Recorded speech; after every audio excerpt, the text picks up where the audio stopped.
drop it.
Hello and good day and welcome everyone. Welcome back to the Call of Duty Mobile Garena Masters XI, the Legacy of Champions, and it's going to be round robin stage, day number 5, aka day 2 of week 2 as well. My name is Warden here. Joining me on the desk is going to be Jericho, and we'll be the casters here for today. We got 3 grueling matches here. We start things off with Rivals up against Optimedica Gaming, Millisecundus X. And I think that will be one of our black blockbuster match disregarding of course ALUla against Visual SKAERI, as well as our finisher for today's broadcast. That's true, and like you said, Warden, 3 matches for today, especially I believe the first 2 would be a bit of a lopsided one, to say the least, Warden. I mean, we've seen the matches. This is the second week. We saw what happened in the first week. A lot of dominating matches. So, especially the last one would be the main event, like you said. So, pretty excited for this one. It's great to be back in the Garena stage here and to crown our champion. We're going to have our playoffs soon enough in a couple of weeks from now, Warden. And, this is all roads lead to stage 4 after this, Warden.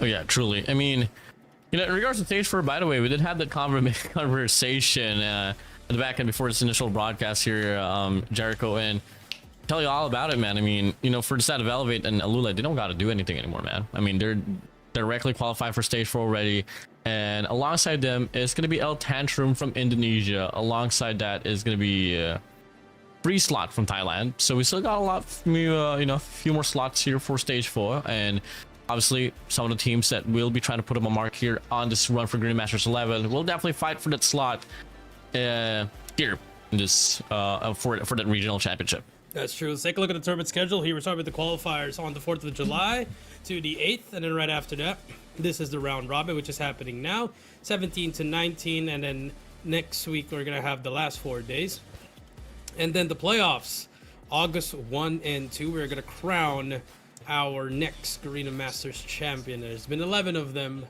and there's only been a few teams that have won it, namely Blacklist International Ultimate, Smart Omega, as well as Elevate, and used to be STE but now ALUla Club. Let's take a look at the roadmap here. 130 teams, drop down to 7, and then to 4th, and then we'll have 1 champion.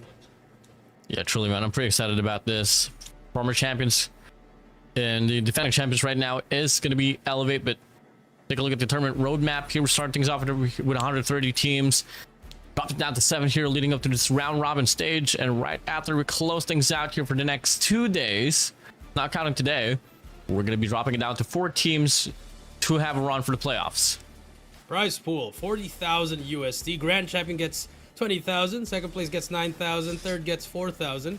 Fourth gets 2,500. And if you're 5th to 7th, you still get at least 1,500 here. Ward. It's a bit of a spike increase on the prize pool, because when I won in Garena Masters 2 and 3, it was about for 10,000 Warders. Yeah, Garena Masters 2, I think it shared a prize pool of I think 25,000 US dollars. We did see that increase on season 4 with 26,000, but the margin did increase quite a lot during the run from transition from season 9 to season 10. But now, take a look at our participating teams once again. Elephants in the room. It's going to be Rival Esports, ALUla Club, and Elevate. While on the contrary, we do have, our fillers here, Dovahkiin and Oblivion and VİZUALZ SKAERI alongside AMG.NL. But what really catches a spark into my eye here, Jericho, is the squad of legends. I mean, it's this composition of Tamayo, Gaben, you got Ginch, you got Most, you got MJ. I mean, this roster is pretty stacked, man, in regards to experience. I mean, it's a retirement home. That's what they call. They just came back all of a sudden. Now they're dominating the round robin, but now reality has sunk in. You can be as retired as you want, you can be as legendary as you want, but the Kings are still here, which is Elevate and ALUla. Take a look at the standings here. Top 3, like you said, Elevate, Rival, ALUla. Legends will be the 14th to round up that top 4, but VİZUALZ SKAERI right behind them. They're going to be fighting for that one, and for DVK and AMG, it's not looking too good. Yeah, not at all, man. I mean, I did put up the statement as well. Doesn't really matter how much you try coming from the next 3 days or so. They could probably fight for better placement, but I don't think it's going to shift anything at all in regards to just how they could probably retain themselves into this competition alongside get a better side of the prize pool. But now let's stop and talk about our first series here. Come again, it's going to be Rivals up against AMG.NL X. As we start things off here, looking like we are going to be going to the classic Hacienda, Jericho. Hacienda. If you guys were watching the CDL chapter, this was the determining map against Optic and FaZe and Search and Destroy. But in our region and in Call of Duty Mobile, it is played as a hardpoint map. Again, classic map here. Just to throw on some history, Warden came out in Black Ops 4 and has been used in numerous Call of Duties moving forward, also in Call of Duty Mobile. But this pick coming through from the side of Legends, I think it's just more of a comfort pick, try to get their feet wet. And for AMG, again, trying to look for their first victory here, Warden. They 0-8. It's not really looking great for them. And Warden, like you said, 5th and 7th, they get 1,500. If you want to bump on that increase, you need to be able to place at least 4th, which is, you got to be perfect here on now. Yeah, absolutely. So, hey, with that being said, keys to victory here for a set of AMG.NL X. Pretty lengthy name, by the way. Alpha Meta Gaming Nali Secundus X. I'm just glad that their actual team name is just letter X. Because if it had more syllables, then we're definitely going to have a bit of a tongue twister. But now, here we go, bro. Rivals up against X. Here's map from Hacienda. It's the first series here for today on the round robin group stage, day 5, day 2 of week number 2. Here we go. Here we go. Start things off here to the side of X, but as soon as we saw Laps get that kill, it's all been Rivals here. Hydra, the old man, back in the game here, making it look easy with his Bal 27. It's been one of the best weapons. If you look at the map, it's just all Rivals. From the top, from the bottom, from the hill as well. Rivals is really looking strong at this opening hill. Yeah, nicely done here for set of Rivals. It takes a lot, by the way, for you to be able to get full definition out of the speed 1 and get, the first initial 20 seconds at most to be able to rack up the time. You got a soaker here, Yato, so far good on a 3 spree as he goes. the cycling that they are able to put up inside of the hill, whoever plays the time, whoever plays the top side, it's just immaculate for a set of rivals. But hey, like bits of life here for a set of AMG.NL X, but it's just rivals here getting the bulk of the time so convincingly well. So convincingly well. Not only that, getting the bulk of the time. I mean, look at the map board and look where is rival. They're already in P2. Yes, the spawns have been given to the side of X, but number 5 Hydra is there. The human tower, the human machine, making it look easy there. And now they're all going to be funneled in over that lobby. Here comes the side of X, going to try to push through, but Yato's going to shut down. AG now gets one. Can he get the second? Has help from Hydra as well. Therefore, the help, easy kills for them. Rival Esports just getting control of this P2. Oh yeah, truly. AMG, front side, sprays down, finds Sin, looking to go for the reset. Double man push here from the back, triple man push from the back rather, and 2 nades connect from the side of Jibby and AG. Jibby on a roll, 2 spree, does get traded on. It's a 50-50 hill here so far, but the players of X are not doing too shabby, holding their ground, but now comes to shove a full wave of rivals here coming from the side of Rock side, and it's now going to be able to find himself the full definition here inside of the hill. One more break to be invested into here for the set of X. 1 from the side, 2 from the driveway. And they're having a hard time here finding the feed. 5 seconds remaining. Rivals, good for the scrap time as well. AG's gonna get a 4 kill spree. War Machine at the ready. It's a rotation to P3. 50-point lead. Yato brings out the Tempest. That's gonna be the beginning there for that operator galore, as Yato is gonna be the holding down at that brick side there. 73-20 now. Rivals, they're going to bring out all their operators here. Hydra with, oh, but wait, the nade able to shut down the death machine, but for what cost? Rivals still getting control of this hill. Nicely done here for Rivals. OAG, can you find a value out of this? Finds a hill marker right across here, checks up on the outer and the inner lane. Direct shot up against Laps. 100 killer drones out. Well, last 5 points here for Rivals to be able to put themselves here on a 100-point mark. 100-point mark, as we can see here. AG is going to be able to get, he's going to get shut down here. More nades. AMG try to break it. Yorick, he's going to be pushing through. Miku with the death machine, good for 1. Trying to go for the wall bang. War Machine and death machine combo not working so war for the side of X here. 106-20 here. Rivals running away with this game so far. Oh yeah, truly. I mean, 40 points remaining here for the 150-point mark, and Rivals, I mean, they're not looking to stop at all. Just always having their foot here on the gas pedal. Big shot for a set of laps, so able to intercept 1 player out. That will be forcing the players of Rivals here to spawn on the left side of the map. 2 on open hall, 2 on the garages as well. As they open up this V4, it's going to be a 50-50 fight. It's all going to come down to 10 here to try to get more definition out of his equalizer. Looking for an opportunity. 1 from the top though. And does he get the read? He hears him. Picks up. Oh, the timing is perfect for Laps. Shuts down an equalizer. The clock's going to be out here for player 1 as well. That's going to be Laps here making the play. And he's going to be able to get the break here for the hill for the side of X. What a break for the side of X here. That claw being used to perfection here. But here comes the push from the side of Rival. Laps still gets 2 more. Wow. Nice play coming through from him. And now X slowly climbing back here. Equalizers out the will for Dioric. And the spawns have been given to the side of Rival. They're going to be pushing back here. This is a solid hold for the side of X here to try to cut the lead down. Stop the bleeding for now, but equalizer only good for 1. Hydra, the crew, still trying to push through. Oh yeah. Sub 20 remaining for 150-point mark. Coming in now. Not bad of a hill time here for the set of X. I mean, if they can carry on this type of passion, this heart for the next few hard points, maybe till then we can find themselves equalizer up against a rival squad. As they go now, reset comes to shove. Some part, it's going to be nearly a, well, 90-point lead here for the side of Rivals. That's true. 130-54 here. And he's going to be able to get 1. He's going to get traded out there. More nades coming through. Look at the map. Again, Rivals. This is where they got the chunk of their points here. Nice claw by Jibby there to shut down players over at that connector side. Warden about to reach the 150-point mark. It's looking pretty good for their side here. And we are going to listen into them because they've been doing so well here. Communications coming through. Open. Gawa ko na bababa. Ay, merong top blue. Open blue. Open blue. Tapa bar. Punta ka nga, under. May bar pa rin. Kasi ano, movies kasi. Doon na The open up, I close. May bar. Oh, Warden, it's not looking... Yes, Roxen. Pre, doon na. Kaya Roxen, pre. Okay, sa P4, pre. P4, tapos dalawa lobby, 1 point. Isa lang point. Galing lobby na ito. ako, pre. Yellow lang. Patay yellow. Kuha to.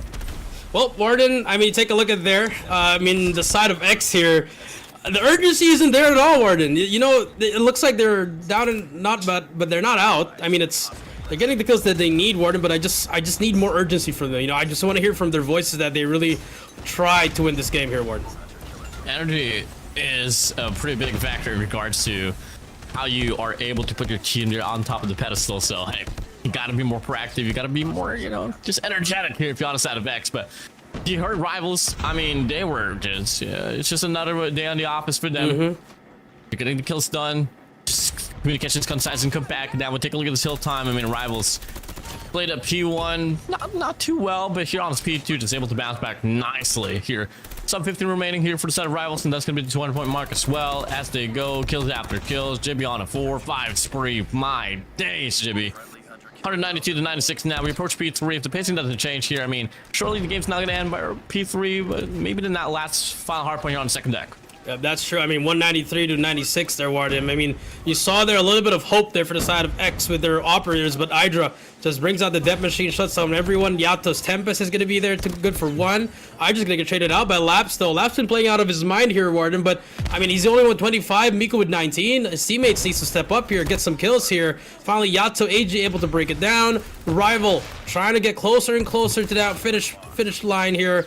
193 and counting, still a contest for the side of X. Where was this urgency from the beginning, Warden? Yeah, I mean, you know, a lot of these teams, they play hardpoint respectively differently when it comes down to, you know, when they're in a dire situation. They put more efforts like putting themselves inside of the hill, and you know, it's just a matter of putting your mental in a train of thought where, you know, you got to play every hardpoint like it's the last one. That's the key here for the set of X. But hey, we close out this P3 here with Rivals just drawing an inch closer to be able to find Victor's crown on their side. As P4 is now going to be opening up here. I mean, it's going to be 50-50 fight. Got an operator Rickwood here for each chance. Jorich here has his own. AG has his War Machine as well. Finding the spree. Raw mechanical gunfights connecting for a set of Rivals. I mean, this will be the final set. There should be 20 more points to go. EMP out. War Machine at the ready for AG. Tempest for RG. It could work for them, but for just momentarily here, this was the hill that they had to break. A pitch could happen. There's going to be a player from Water's side. That's going to be good, but Yato still alive there. But finally, X able to destroy it for a while. AG takes himself out.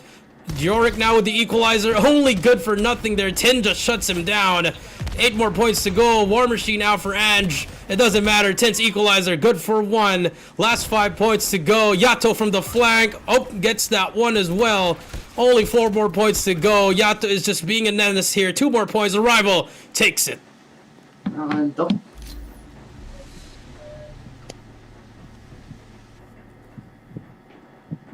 Grabe pinapahinga ko sa atin yan.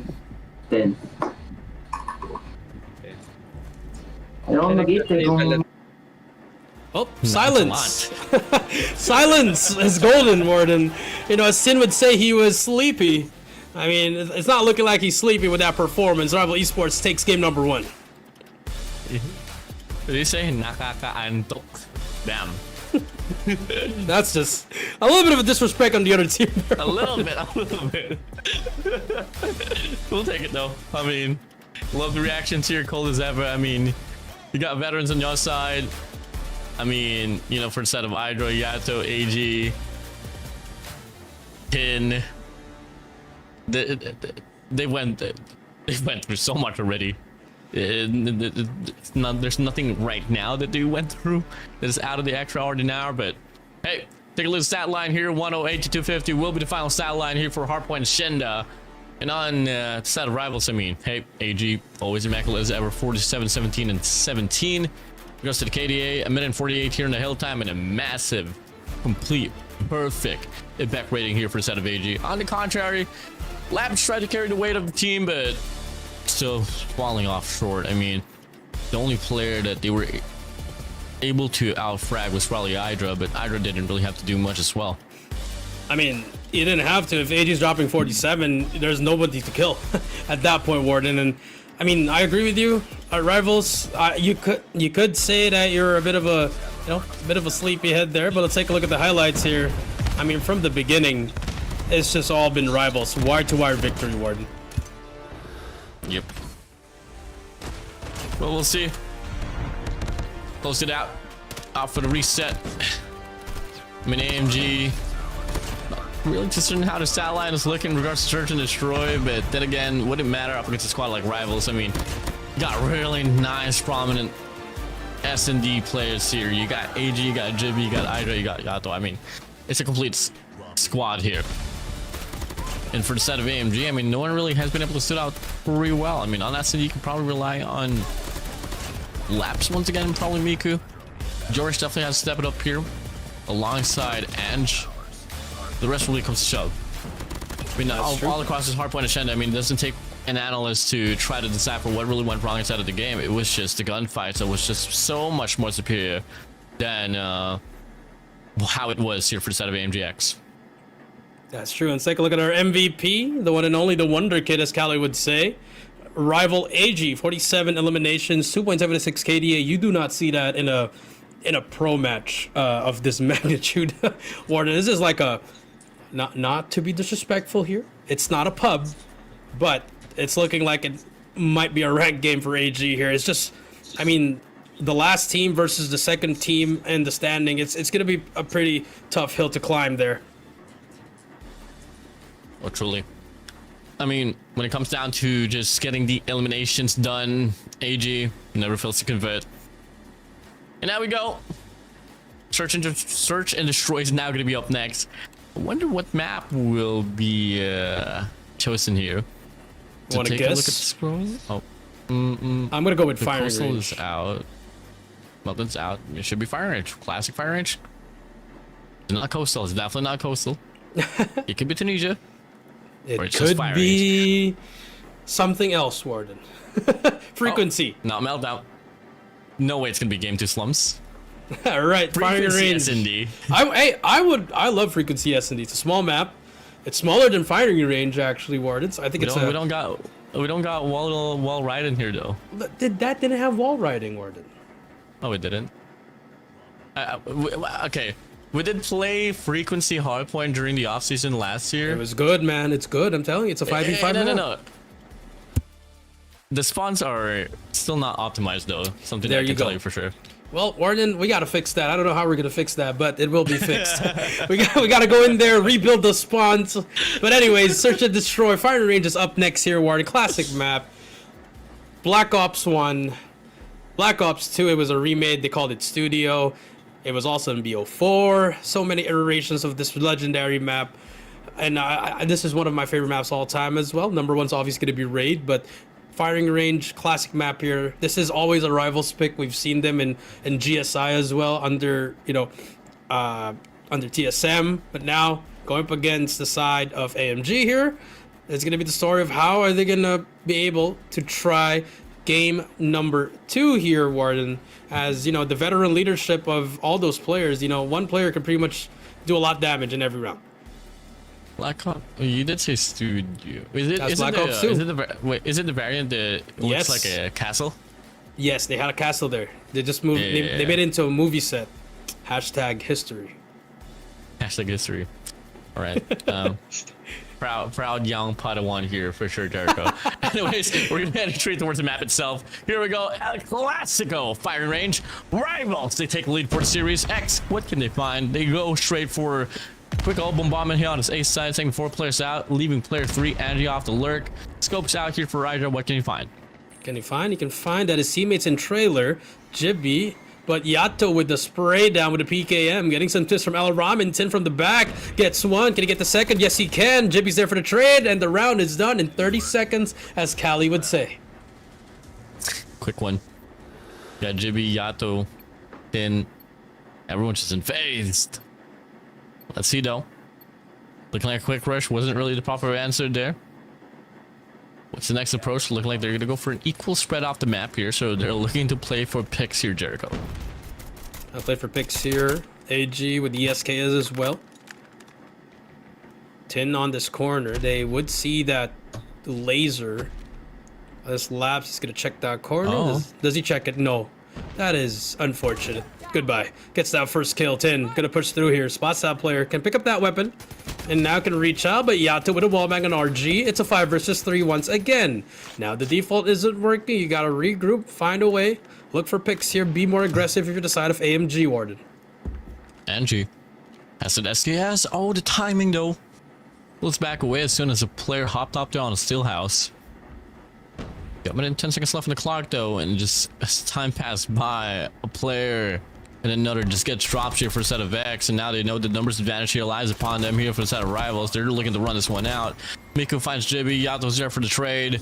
2 rounds in a row here for the side of rivals. And correct me if I'm wrong, Ward, did we just see a Ram 7? Yes. Well, there's levels to this, and I think that shows a lot of disconnect there. But hey, if it works, it works. You're trying to be a Kalo, but there can only be one Kalo. Take a look at this, round number 3. Another slow push for these guys, and I mean, if you're trying to make a play here, again, where 10 is going to play the same corner, now you're going to try to check it. Okay, will 10 recognize this? Didn't play the same spot coming from the last round. They should be able to pick this one up, at least here for a set of AMG. I'm expecting more here for a set of AMG. Laps, does he check the corner? Come on now. Oh my goodness. This can't be real. Bro. This can't be real. This can't... Yep. 2 rounds, brother! 2 rounds in a row. Same position. Hey, no. Miku's gonna try to make a play on the mid map. Numbers advantage here for a set of AMG. Still, the plays comes to shove. Favors the players of AMG, not until Jibby now equalizes the numbers, finds Miku out as well as a 2v2. 2v2, bomb is down over at B. I don't know if RG picked up the bomb there. He found one. Okay, you make it a 1v1. 10, RG. With a PKM as well. He spots that player, almost gets him down, but 10 with the spray down. 10 with 3 kills on that round in the same corner, the same spot, the same outcome. Rival takes the lead 3-0. Ulala. I don't know, my friend. Will it happen again? We'll see. I mean, 10 plays the same spot. No.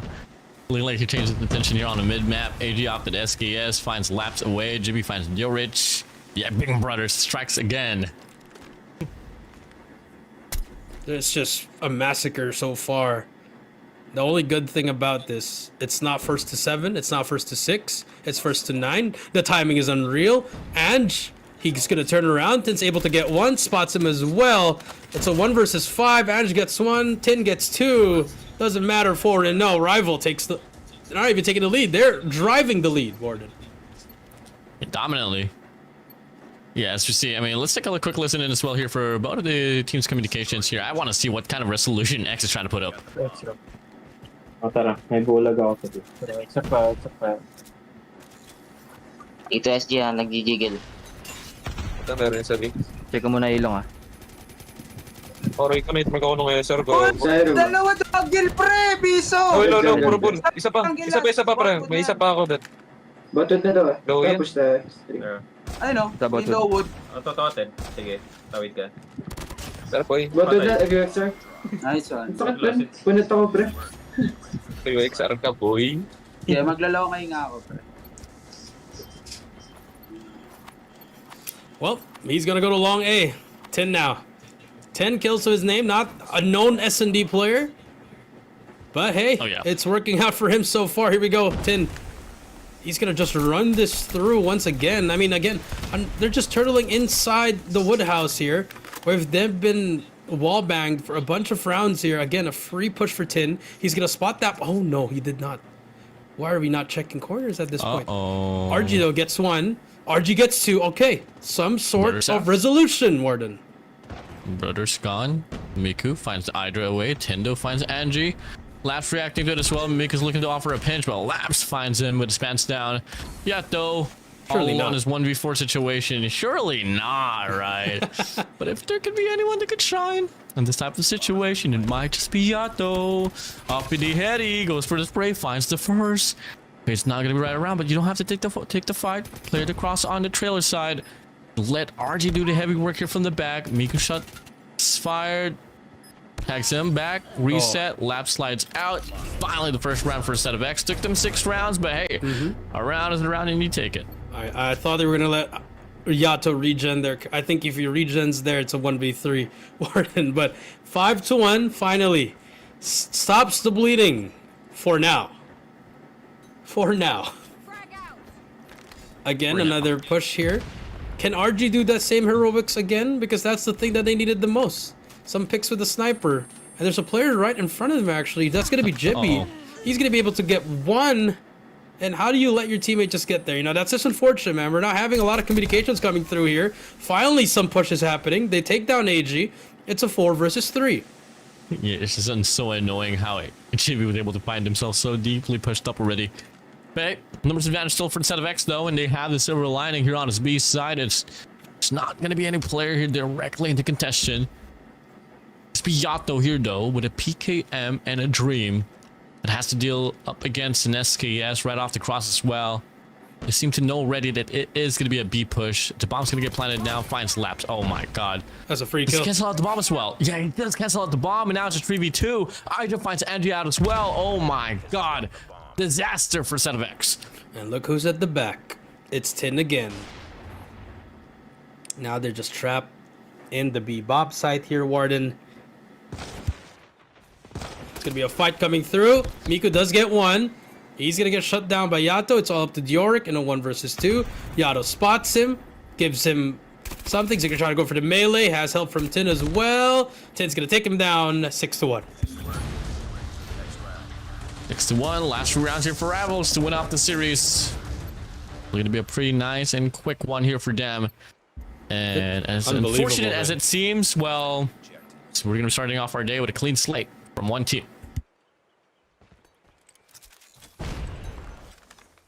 Here we go. Nades flying through. Over at A, you're going to be able to get nobody there with that nade. Another slow push for the side of X here. And just the same spots for Rivals. And it's funny, they're just doing the same setup for Rivals because X is just afraid now to make a play. RG, gotta look for other spots here, man. 2-2 posted up here for the set of Rivals. Alpha metagame in 9 seconds. XAG just made the hop up on a tower. Finds the first, looks to get the second as well. Why would you reach out the same spot where your teammate died convincingly? It's a double as well on the A side. Last player alive, that's going to be Yo Boy Laps here. He's going to be able to lurk, finds the first kill, won't cut the chase. Second comes to shove, he finds a double. It's a 1v3 situation, but the problem is the bomb is on the other side of the map, but you got 3 players from Rivals having a march here on jungle. I mean, they're on the hunt, bro. They just want to get this one over with. They're on the prowl. They're just pushing it. I mean, I think Labs can even get the bomb, but once he turns around, it's over. 35 seconds left here. They're gonna let Labs plant the bomb here, or does he even plant the bomb at this point, Warden? You know, you're gonna be very. You're gonna double back to B. Yeah, double back to B. I mean, he has time, but I don't think you should do that. No way, he's gonna double back to B. No, he's gonna. No, I think he's just clearing it. There you go. Oh no. This is an execute. I'm calling it right now. It's an execute. Oh, never mind. No, Tin just wants to get the job done. 15 kills for the man they call Martin. Yep. Definitely. There we go. One more round before we switch sides here. I believe we've already swapped sides, Warden. All right. Rivals now just needs to close it out. 2 more rounds here. And for the side of AMG, at least you're not a 0. You got a 1. You're my number 1, Jericho. 5-man push here, as Rival. well. RG, can you hold your ground? Well, shots 5, but no connection whatsoever. It's going to be a free plant here for the Rival. It's going to be a 5v5 retake. Here we go, Jericho. 5v5 retake. Do we see a different kind of retake? Oh, Tin spots that player in middle. QXR by Dioric. All right, we're using different guns now. Hydra does get 1. Jibby on that heady. This should be an easy kill for him. Jibby just got to wait for that. There comes the swing. Nice shot from Jibby. Spots the second one as well. Almost gets 2. And Dioric gets 2. We're back down to 3 versus 3. Much winnable now, but Hydra channeling his inner Whoopi with that snipe. Able to get 1. Hydra gets the second as well. Beautiful lineup. AG's there from behind. 8-2-1 we go. It's match point for the first series. Here we go. One more round, and it's going to be a clean slate overall for the series itself. I mean, hey, AMG.NL, take a try. I mean, brand new round is a brand new round. You could probably switch the narrative. It all starts here with an A push. There's our rivals, 5 nades just flying on by inside of the site. Smokes dropped as well, stuns out. Oh my. And my god. Finds a shot. Lap's gonna be right around, able to shut him down. Regains some foothold here on the trailer side. Doobie's gonna be playing off the hitting instead. It's a 3v4 situation. Numbers advantage here for a set of rivals. Laps, RG, Miku. Just hold it down. Nate's gonna cook. Kofi deflects it. Miku. From the back, gets read up against AG. That's a 3v3. Miku fights Jibby as well. The brothers are out. One player from the back. Laps. Gonna get the shot to connect to close out the deal. That's absolutely not, though. 2v2 now. RG finds Yato. Hydra all alone here to go for the clutch now. Oh, he gets one! He stops the bomb. It should be over. And it's well over. Hydra, the veteran, closes out the series. Did he get that kill? With a low. Hey! Warning yun, Gagi. Warning yun, pre. Bumalik ka, mag-one cam ka. Baliw. No. Hindi pa tapos yung game, pre. Gagi, pa namalis kayo aga. Pag tayo na penalty, pre, lahat talaga ng penalty sa'yo. Kaya ganyan umalis ka kapon eh. Oh, 5 Kalma pare. Match winner. It's gonna be Rival Esports. Penalty. This ain't the World Cup. This ain't the World Cup. Where's the flag on the play, Warden? Throw a flag on the play. Congratulations to Rival. I think we both knew coming into this matchup that Rival was really gonna dominate this series, Warden. I mean, no question. This team was just... I mean, it's hard to describe. The matchup is really difficult, man. You know, the thing about rivals here in comparison to like a squad like Elevate and ALUla, they seem to be... They don't really have like a game mode that's their weakness. It's just that it's not like neither of all three are the strongest as well. They're a really well-renowned team, really decorated, and then against a team like AMG.NL, well, it's a well-given fact that it will not be a problem for them, and it's just a matter of them, you know, trying to prepare in regards to against the bigger teams. Obviously, the main goal here for Rivals, it has been clear. They want to stop living off from the shadows of Elevate and ALUla. And so far, I mean, they're not doing terribly well. I mean, leading up to that one series that we had on last week's run with Elevate and Rivals was able to pick off that takeoff hardpoint up against Elevate. So they're definitely drawing closer. So I'm really proud to see this team really shine. Yep, that's true. Really got to shine. I mean, I think it was over, you know, round 3, man. You know, 2 rounds in a row, you don't check that same corner. That's just... I have no words, man. It's really difficult to explain this level of greatness from the side of Rival. And for AMG, I mean, some of these players, they've been in the scene for the longest time, but there's just, like I said, levels to this greatness. And you just gotta put in that hard work. All the small details is there. And Rival Esports, they're showing it. This could be their year. Yep. I mean, hey, just one good push is all that they need. Unlike the global side of the competition here, we don't really have world championship points. So, hey, make it to the win the upper bracket finals or win the lower bracket finals. Secure yourself the tickets to the world stage. That's true, man. I mean, they were 2 years ago, they were close. Last year, they were close, sir. Today, will they close it? That's the question for that one. It's been tough, but again, I mean, their S&D game, it's always been second to none. They've been probably the second best S&D team. You know, I mean, number 1 would probably be ALUla still with the S&D. Look at this last shot from Hydra when the bomb exploded. He also got that shot. Beautiful play from the old man. And now 16 eliminations, 3.20 KDA. Congratulations to Tin as your MVP. Yeah, this is really impressive here. I mean, for anyone that knows good old generation Call of Duty Mobile, especially Blacklist International, Tin, he was a response player. When it comes down to search and destroy, he'd get subbed out. AG would play for him instead because he wasn't that impactful on S&D. But correct me if I'm wrong, Jericho. For him to be able to find impact like this on S&D, and coming to the fact that he low-key came off from retirement, does a lot. This guy still has it all. That's true. Again, series winner for this one will be Rival Esports. Again, they take it 2-0. And that's going to be it for our first series of the day. That was a pretty quick one, I'm not going to lie, Warden. And, I wish we saw Control here. I think AMG, they have a lot of potential, but they still need to figure out themselves first, Warden.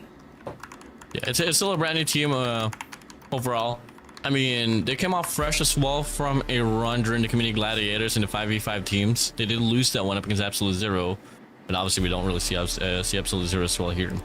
But now, Series MVP is no questions to be asked. It's going to be your boy here, EG, with 53 eliminations and a 2.41 KDA. 2.41 KDA. Another day in the office, like we would say. Congratulations once again to them, Warden. I mean, they're pretty much secured for the playoffs, Warden. And they just need to, just ride through the last couple of days of the round robin. Just get a couple more here. I mean, right now they're 13 series points, 4 series win. So they're looking pretty good. Top 4 should be secured. Now it's just all about seeding at this point, Warden. Oh yeah, you definitely would love to probably find yourself at the 2nd seed here, for sure. Because leading up to the playoffs, I mean, 4 teams remains. Usually we do follow the standard of 1-4 and 2-3 in regards to the seeding for the playoffs. So you definitely want to try to avoid it last seed if you are rivals or legends first place. So yeah, I mean, so far, I mean, granted, Rival Esports will be at the top of the feed, but we still got a lot more matches here for Set of Elevate and ALUla Club, alongside Legends as well, to try to put themselves here in a better, stand here for our round robin group stage points. That's true. Again, there's still a lot more days here, Warden, for, even for AMG. I mean, they could still try to get that 4th slot, but I think starting tomorrow, they got to go 2-0, 2-0, 2-0, 2-0, everything, Warden. So it's a long hill to climb, but if they do it, they'll be legendary. Yeah, truly. I mean, I'm open for it. Come again. It's just a matter of questioning when will they actually start to try to win this one through. But ladies and gentlemen, you guys are watching the Legacy of Champions of Garena Masters 11. We still got 2 more series to go, but before that, we're going to be taking a short break. We'll be right back, guys.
Ladies and gentlemen, welcome back to Call of Duty Mobile Garena Masters XI Legacy of Champions Week 2 Day 2. I'm Jericho down here with one of the best casters in the world. His name is Warden, and we are about to bring you the action here today. One match down, 2 more to go. It's going to be Legends versus DVK Oblivion here. Warden, would you agree with me that this would be another lopsided matchup? I would. I would say it will definitely be a bit more closer than how it was on the previous series. It's just that, you know, I feel like if we were seeing the roster mate, like, you know, the one would see, the Dovahkiin and Oblivion would see, maybe till then this would be much more convincing here for the set of Dovahkiin. Right now, for the set of Dovahkiin and Oblivion, they're playing with Reed alongside Soya, which hasn't been too bad, not gonna lie. It's just that you are up against a team that is not really notorious for their chemistry right now, but each and every one of them has really good raw mechanical gunfights. So it'll be tough. It's a battle of chemistry or just a battle of like raw mechanical talent. So we'll see about it. But on paper, I do have my eyes here for the side of the Legends, as currently right now, I mean, they are at the 4th spot of the group stage, and they're not looking to drop this map here. I mean, if ever they do drop the series here up against Dovahkiin and Oblivion, then that's the time that they might have to start shaking on it, because that might be their tickets for the playoffs. Long gone and dusted. So it's a pretty detrimental series here for South Legends, and they know the stakes are all up high. That's true. I mean, I definitely agree with that one, Ward. I mean, if you're Legends, you cannot drop the ball here. You know, you got to secure that gate, keep that 4th spot, or even try to get to that 3rd spot, Warden. You know, because seeding is all going to matter here. That's going to be very, very important here. And for the side of DVK, just got to get one. That's all you need. Get one, get that momentum going. But, you know, Legends individually, I mean, the achievements speak for itself. You have a world champion, I mean, Eastern champion in Jabin. You also have a lot of other players there that's been in, you know, semis and grand finals, winter finals. So, you know, the experience alone can clear the side of DVK here. But for DVK, you know, a bit of experience in a way, Warden. But again, you know, veterans versus, you know, you could say starting team or like a rookie made team here. It's going to be really tough for DVK. I mean, if they had their old roster with Risky, maybe they had a chance. But now, a new team with new players, it's going to be difficult.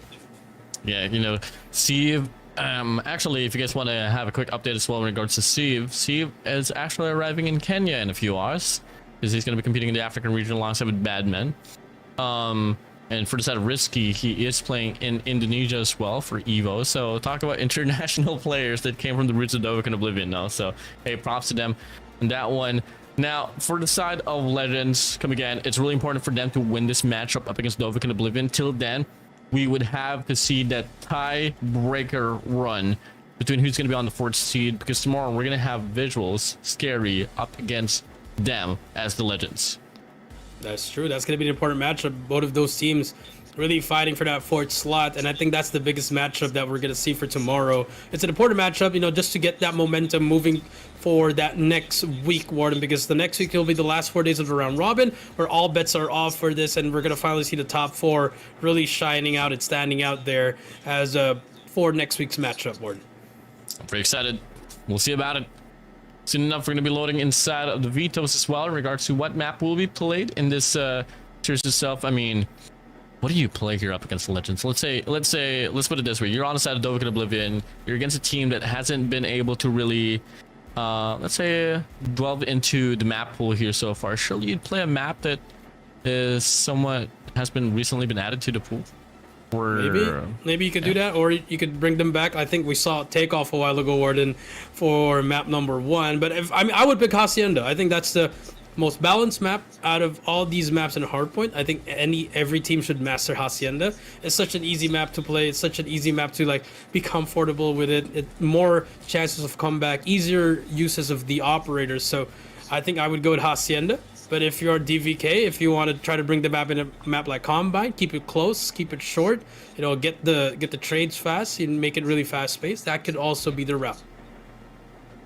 Yeah, definitely. I mean, let's talk about a bit of who were the standouts for a set of Legends on yesterday's run. Got to talk about Gensh. Gensh was an absolute slayer on the run there for Takeoff Hardpoint on yesterday's take. Alongside that, I mean, Jabin is a really nice staple when it comes to playing it out, especially on Search and Destroy. Same was for Hardpoint. I mean, in comparison to, like, let's say MJ, Ginch, Tamayo, Jabin, you know, just had a bit of a season, just one season of a break, but hey, he's back on track up against Nova and Oblivion. Let's see, what can he find as we start things off now here in the stake of Hardpoint. Here we go. Here we go. MJ gonna start things off here. He was a wonder boy back in the day here. Mids and Reed also getting the kills here. DVK starting off a bit strong here, getting some time off this, but most on your end, he's gonna get shut down. And now a solid start for the side of DVK here. This is how you want to keep it. You're gonna see a lot of these players here trying to scramble across the map here, just try to go for the extension and map control, and that's you get to see here so far. With Legends, they do start off here trailing, but they do find themselves a bit of time here though, but not as convincing as Nova and Oblivion. So hey, balanced start here for the side of DVK. Yep, PDR Vanlu making a return into the scene, getting some kills there as well. 21-4 here. Solid start for them, and we talked about this. It could be a lopsided matchup, but for the side of Legends here, just again, another slow start from them, and that's not what we want to see if you're the side of Legends. You want to keep it really fast and paced, set that tone, not let DVK get these free points. Jabin hails down from the sky, drops down, finds a tree spree in the process of the rotation here on SP number 2. Mids though, coming from the AR roll, now switching to the SMG, looks to wrap us well here from the back. But look at Reed, man. I mean, 10 kills already from the side of Reed here from the side of DVK. That's madly impressive. Take a look at the situation off the map though. Spawn's going to be retained here by the side of the Legends. Nova can here spawning down Narnia. They're putting a lot of efforts here to try to put themselves back on track here inside of the game. The Senate want player here to try to wrap around, double player here on towards an ATM, and Mids from the front able to get the break for spree for him to do so.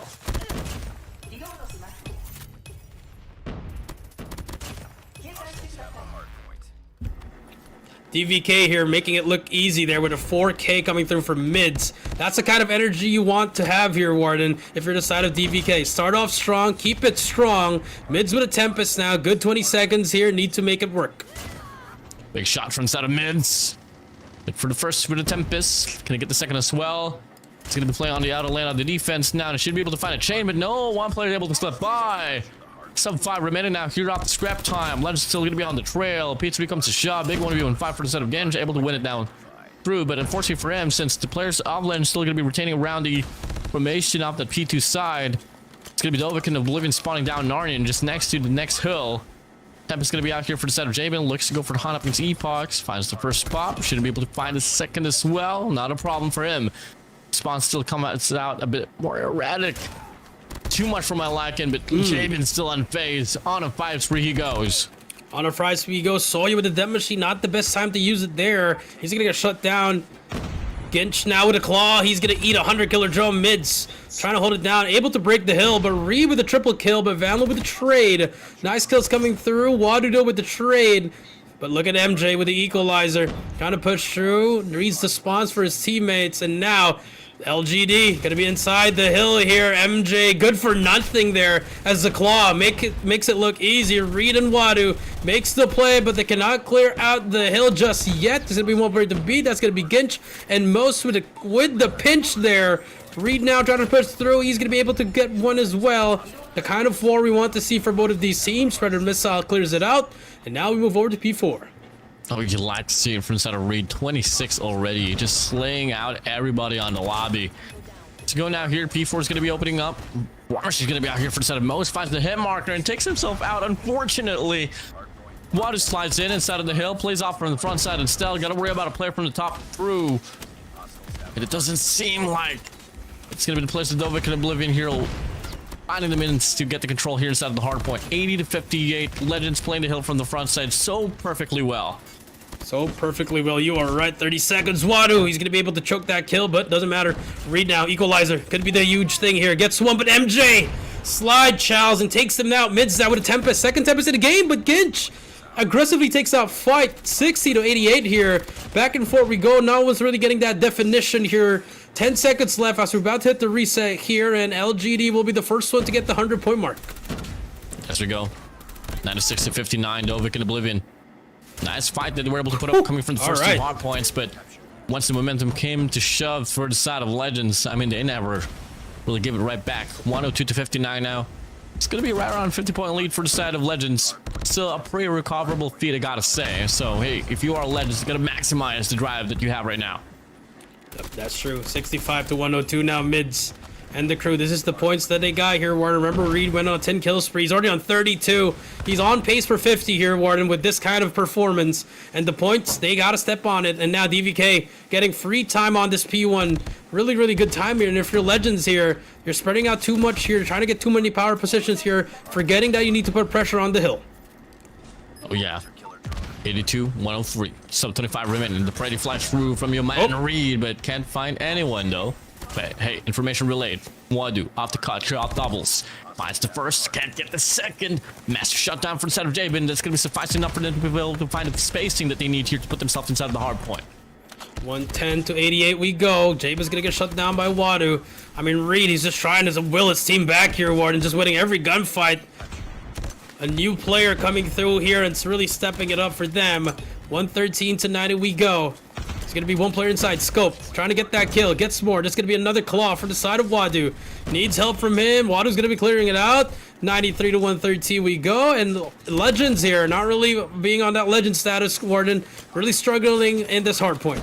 Yep, they got for Roberts to play for though. Getting Shashra lead the way here with a claw. Unfortunately, does get dropped. ALUla slides in, gets denied. Mose with the war machine from the backside. Lava looking to create the space. Same goes for the side of Epox here from the front. Can he find any value? Can he get the full-on break? And the answer is yes for the side of Novik and Oblivion. Another one. Soya, Scope, trying to get that double chow. They shut him down. A beautiful hold here. Just making it look more interesting in this game. Soya gets one through the smoke. And DVK finally takes the lead here with 10 seconds left in this P2. That's going to force Legends to push back, set up on that P3. They do have an equalizer ready. They also have Value's operator if they want to use it. Scope uses that Predator missile to get that information. P3 about to open up. You like the efforts from the side of Novik and Oblivion now, sir. Early rotation. Big 1v1 fight. Jabin, Tempest out. Equalizer for the side of MJ. That machine from the side of player 2, Vanlu as well. 3 ops out. 1 for the side of DVK. That's going to be Reed here getting dropped down by Jabin off the Tempest. Massive plays for Jabin. And the rest of the crew from the side of Legends will be able to make the most out of it as well. They stack up the hill. They rack up the time. 2 players from the back will get wiped away from the side of DVK. Spawn still retained from the side of Legends, though, and they find themselves back on the lead. 130 to 138 and counting. Legends here finally getting a foothold on this P3. Good time coming through, but here comes Wadu. Gonna be able to get one. Needs help from his teammates. It's gonna be a triple chow from the Shine Legend. Beautiful team shot. We're about to reach the 150-point mark, but Reed has something to say about it. He's gonna get shut down as well. Mids in the crew still trying to get that P3 here. 135 to 148, able to get this scrap time. Good time for them, keeping it very close. Soya with a triple kill. And now foot race over to P4. Big fight here. Mid's gonna get shut down. P4 about to open up. Here we go, 145 to 148 now. Legends, they find himself on the 150-point mark as we go. P4's going to be opening up here. Game's chaotic as hell. I'm dying to see and hear what are the communications looking like here for both of these teams. Okay, kalma lang pre. Tara. Corner lock, Isa, tablo, tas P1. Patay P1, patay P1. Isa lang point. Tablo pa. May tablo pa. Isa lang, dalawa. Tempest tablo. Tablo. Ninid ko. Nanid ko, tablo. Tablo. Tablo pa. Small. May MS pre, may MS. Nagis pa may MS. Hotdog pre. Room. May main na. Hotdog pre, hotdog. MS. P1 dalawa. Pop. P1 dalawa, main dalawa. Nakakot kami bro. Dead main. Hotdog at yung dalawa. Kata ko main. Pito. Nag-ATM na, ATM. Kaya amin pre. Patay item. Ingat na P1 pre. Hotdog spawn yan ha. Patay sa hotdog. Ay, may main. Gago. Main na. Dead main. Nice. Hotdog pa. Dead hotdog. Dead. Beautiful comms from both of these teams. You see Legends are trying to calm down here, but DVK, urgency and calmness at the same time. That's what you need. 175 to 164 here. It's going to be a grudge match coming in to this P1. Reed with 50 already. On pace to get 60. Equalizer out for him. Gets one. Almost gets a second. Big kill by MJ there, but the trade from Wadu. But the time is on the side of DVK. This is perfect for the side of DVK for the longest time in the entirety of this game. Dovahkiin, Reed has been able to carry the weight here, and all he needs is epochs alongside mids to carry their own gunfights as well, and maybe till then they can break away from the origins of the players from the legends. 191 to 166 we go. War Machine out for most here, trying to push through from the back. Able to get nothing, only one at least. Has a fight in front of him, but Wadu, he's gonna get shut down. Nice shots from the Bell. 194, 14 seconds left here. Legends trying to get that scrap time. Miz trying to go in just to contest it. That's a beautiful contest, but able to get the last points there. 200 port mark has been reached. Now about to hit the rotation. Only one player to beat. It's going to be Vanlu as well as MJ. They need to hold it down there. Big time here for DVK. They could end it here. Oh, Legends got 3 operators. You gotta find a value out of this if you want to stay alive in this competition. They find himself posted up here on the front side of the hill. Player 4, Epoch, so whips out the War Machine. He gets robbed by Gins off the claw. Makes the play now. Can they find a full conversion? Vanlu able to get the trade. And it's gonna be out here for the set of mids. MJ has that equalizer to work with. Jabin has the Tempest as well. Will they go for the run? Mids off the work here from the back. Might be able to spot MJ, not a problem for him, sir. Should be Vanlu right around up next. Not a problem as well. Good for a 3 spree, he goes. The hard point will still be retained here by the set of Legends for a moment or so, but the spawns will be given for a set of DVK. DVK MJ prematurely brings out the equalizer. Not going to be able to get anything there. 210 to 191 here. Most going to get shut down. Trades back and forth for DVK. You don't need to throw everything here, Warden. You just got to get to that time. Get that scrap time. That's huge. Get closer and closer to that victory. 2:23 and counting. 5 seconds to go. Battle for P3 is coming up here. Here we go. Biggest hold here for both of these teams. Just one good break if you're on the side of DVK. Most gonna get that first kill, but look at the spawns! The God spawns given to the side of DVK, and they're gonna be inside the hill. Soya, Reed inside. It's only be Wandu with a claw. He's gonna get shut down as well. Most has his War Machine as well. Puts himself down on the top side, but mid shuts him down though. One player from the back, gone rogue. That's gonna be your boy Epoch from the side of DVK. MJ checks up, looking to take the fight. Ring around a Rosie, finally shuts him down. Spawns will define, but the hard point gets broken down by the players of Dovahkiin Oblivion. Dovahkiin Oblivion, here they come. Soya, Death Machine could put the nail in the coffin here. Here comes the Death Machine, just gotta hold it down. Players from the side of Legends, it's gonna be a player from the back. Number 4, can they try to make the contest? It doesn't matter, Soya shuts them down. 8 more points to go. Legends from the top, doesn't matter. Jabin and Gidge still able to make the play, but mids with the kill. Hopping on, last 4 points to go. Tempest out for mids, but more players. Last contest, doesn't matter, DVK. Nanginginig kasi yung tuto ko, pre. Tama na ako nga. Para akong virgin, pre. DM ko, isa na napatay. Hey, yo. Hey, yo! Beautiful game though from the side of DVK, finally getting a map on their belt there, Warden.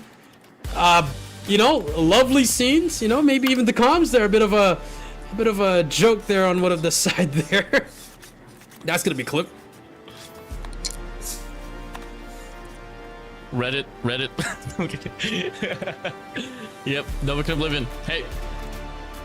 Came off with a surprise. A win there off takeoff hard point, and it crossed the stat line here for the side of Legends off takeoff dramatically down. And I mean, Dovahkiin Oblivion, I was kind of getting scared for them. I mean, they started off pretty strongly, then all of a sudden they lose traction on the middle stages of the game. Then, fortunately enough, when it came down to the last 2 rotations off P2 to P3, they got the bulk of the time, and that was suffice enough for them to close out the deal. Yep, Reed with 59, and he was 1 kill away from 60. Hey man, Reed's stock is rising. I mean, DVK's academy, it's looking pretty good, man. They're starting to look like Omit Gaming from the CDL, just breeding the new players, the pro players of for Call of Duty, and you love to see it here. Yep. Soya and Reed combined for 109, and on the other end, I mean, Jabin, he tried his best, but it wasn't enough. Just needed more help. I mean, MJ, I think that equalizer play was a bit premature there, Warden. I think he could have just saved it for P3. Maybe could have just tried to wait for his teammates there, tried to make the hero play, and it did not work.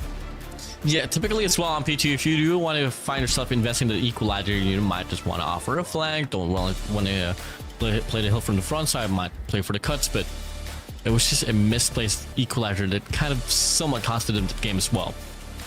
Right, take a look at the just the highlights off this game, I mean, it was neck to neck, bro. It was from start to I mean, Legends was able to get some sort of lead, but after that, they were only able to gain just a bit of points in the next 3 hills, Warden. And then all of a sudden, you saw Mids. He actually got, I believe, 4 or 5 Tempests in the game. So it was very, very efficient on his end here. Beautiful shots from the operator. Mids trying to have a resurgence on his career here. And it's great, you know, for DVK. You finally got your first map in the tournament. I like to see it. And, well, first out of Legends, you're gonna want to do the best that you can to take this game 2 and game 2 for your side if you want to have a standing chance to even make it to the playoffs. I agree. You got to try to, you know, put your big boy pants up and, you know, make sure that you're really trying your best here, because if not, your tournament lives are on the line. Scary, clapping, raving about it as they're going to have a better chance now. I mean, look at the whole tournament here. It's just all been Legends and DVK. You saw them back and forth. It's but the P4 turning point here. Turning point for the side of DVK. Yeah, I mean, crazy to say. I mean, in regards to gunfights, yes, there was a bit of a standout there for Dovikin, especially for sort of Reed and Soya, but didn't really seem that far off when you look at it from the surface.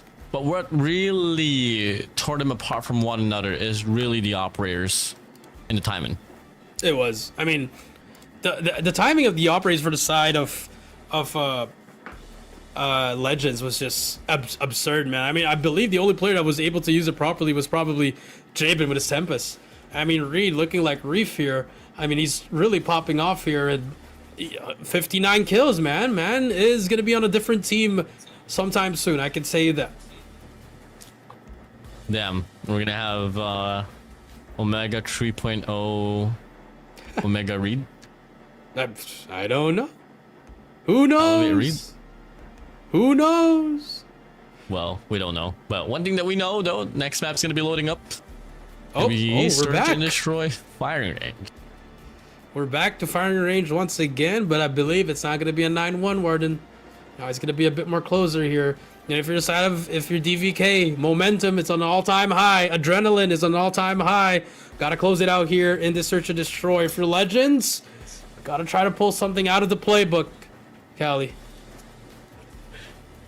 Here we go. Callie. Did you just say Callie? No. No? All right. I'm tripping, man. I'm tripping. Here we go. Fire range, I mean, you know, one thing that kind of scares me is that, yes, Legends is notorious for search and destroy. All because of Jabin. You got Genji as well. MJ, I'm not too certain. I mean, I hate to say this. I was a bit too young to understand the impact of MJ in regards to the competitive scene, Jericho. Maybe you could indulge us about that. Well, I mean, I coached him in one of a few tournaments, the first LAN. I mean, he was the bench player, but when we put him in, he made a difference. You know, he's a very fast-paced player, especially with the BY15 meta. Him, Crush, those were the players that were running it down with Mac as well, Flex even. So, you know, but I think, you know, time may have caught up with him, you know, but again, this is the legacy, and his legacy, he needs to rewrite it. But here we go, game number 2 about to start here. Search and destroy, DVK, LGD, firing range, game number 2. I don't know what to call him, scope or epochs. Regardless, he is going to be the man of the scope. I just realized that. Hey, Marksman's here going to be on for set of Soya. Does get tagged up here by one player, and that will be Vanlu getting the connection as well. Watu finds MJ out. First blood here for set of Dovikin. Make it a second as well as the Epoch shuts down Vanlu. That's 3v5. 3v5. Jabin makes it to 4 versus 5. You're definitely going to see that experience come out of Jabin. You know, a year over in CDM. That's a lot of XP in the search and destroy scene. As Mids is going to get that free plan, but I think Jabin's going to get that free kill. Yes, he can. Beautiful. One-man army. That's him, Jabin. Yeah, if there's going to be anyone you can really rely on, especially when it comes to individual plays, Jabin is the man for you. Most still off the sniper. Also slip by. A good timing as well. Epoch's just gonna be right Oh around. my goodness. That's godlike timing! Oh, perfect for Mos. Now it's gonna be Wadu and Reed here, posted up here from the backside. Gench finds Wadu with his pants down. Reed all alone, the MVP of the previous game. What can you find? Absolutely nothing. Jabin shuts you down. First round for the side of the Legends. That was a beautiful round, and if you're DVK, you let one man make the play, and that was Jabin. That was all. That's all they had to do. You know, I think once Jabin could have gotten that kill, I think DVK would have just doubled back, go to A there. But round number 2 starting up here. That's they go. Scopes out here for Epochs. Oh, the timing once again, and player 1 just slips by the other side of the corner here off trailer. I'm still gonna be left remaining there on the spawn side. And a nice shot from Mose! Shut down Sawyer. That's gonna be a kill. You start things off with that. You stop the push for now. But look at number 3, MJ. He's gonna be stuck there. He's gonna try to hold it on his own. He needs some help. He needs to make some calls here for his team. And communication could not be on point there. He needs some milk. He needs some milk, but MJ's gonna be able to swing out there and gets that kill. Does he get traded out? Yes, he can. That's the opening they need. Number 5 now. They don't need to make a. They don't need to commit here. Just a lot of time. Deal with 2 push off the cross. James once again gonna make a play. Swings on by, but Reed able to get a Punisher. Nicely done here for the side of Reed. It's gonna be playing the same cornering as well. Most here puts it up on the tunnel side. All gonna come down to timing for the side of Epoch. Checks out, pulls the trigger, takes up the fight, finds a hit marker. Backs away, Gench finds mids. Reed able to get the trade down. It's a 1v2 situation. Most, all eyes on you. All eyes on you. Scope! Epoch gets the kill. Beautiful answer for the side of DVK. That's what you want to see with this kind of game. You know, back and forth. Try to get some kills here. Here we go. Next round coming through. DVK able to equalize it, so expect a really close game here for both of these teams. It's definitely gonna be a prolonged one here. For the side of Legends, they only have 1 more lifeline. So you can't afford to put up. Drop this map here. As we know as well, Visual Scare shouldn't have a problem against Novik and Oblivion. It has been a long, prolonged fight. Scare, for the most part, has been able to win it. Especially since they have a pre-Uber roster now. This time around, Dovik and Oblivion to go for a strike round of ace side. Sun connects, finds mids out. Bomb's gonna get planted, but look at MJ as well. Able to survive, finds the first, able to get the second as well, make it a third for MJ. Begins bits into it. So he's gonna be all alone here from the rip, from the flank. The 1v5 situation, can't get any conversion with anyone. It's gonna be Legends here fighting himself here back on the lead. There you go. I mean, you ask about MJ's impact. He was able to deliver there, Warden.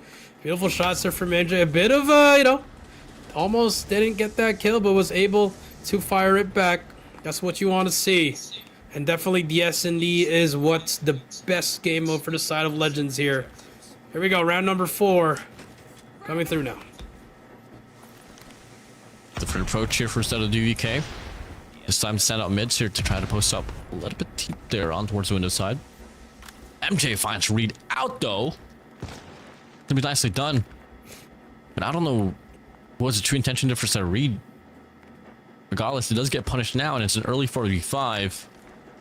Someone from the side of DVK definitely still has to make a play here. Should be Epoch Soy that could try to open things up. Could be anyone to make the play here. Mid's on the left side. Does he check that left corner? Yes, they do. But the double chow is there. Gench is there. MJ is there as well. Beautiful, lovely shots. They shut down 2 more. And now Jabin deep in enemy lines here. Should be able to get 1 more kill. Valu gets the wall bang. Spots another one. Jabin is there to clean it up. 3-1 we go. Oof. Yeah, just some slight breather here for everyone. Game is just so dire, but Legends now able to double down their lead. DVK once again here, they want to translate to another push here towards the ace side. 4 nades flying by the smoke as well there on the battle side. Able to flatter the visuals there, but look at Jabin already frisky for the flank. Finds the first as well. Epoch's gonna be out. Player 5 Soil looking to get the trade as well, but Javen backs away. Get 3 players posted up here on the trailer side. This should be another round here for Set of Legends, not unless DVK and Oblivion can definitely hold their ground here on the trailers. That's true. Here comes a push. Jamin's gonna get shut down by one. Reed Wadu holds it down. Soya gets another kill onto him. Last player alive. It's gonna be Mos. Can he clutch up here? 1 versus 2. Very, very doable here. But time is not of the essence here. 15 seconds left. You gotta make a play now. Mos gonna try to go in. 10 seconds to go. He's gonna get tagged up there. Gonna try to fake it, but it doesn't matter. Nice answer for the side of DVK. Yeah, Reed's gonna slide through, and Wadudu is gonna be right around. Get the trade done. With that being said here, I mean, hey, both teams playing quite hot as we go. And as we move over here, let's see about it. As we move along, well, let's take a quick listen in here with both of the teams.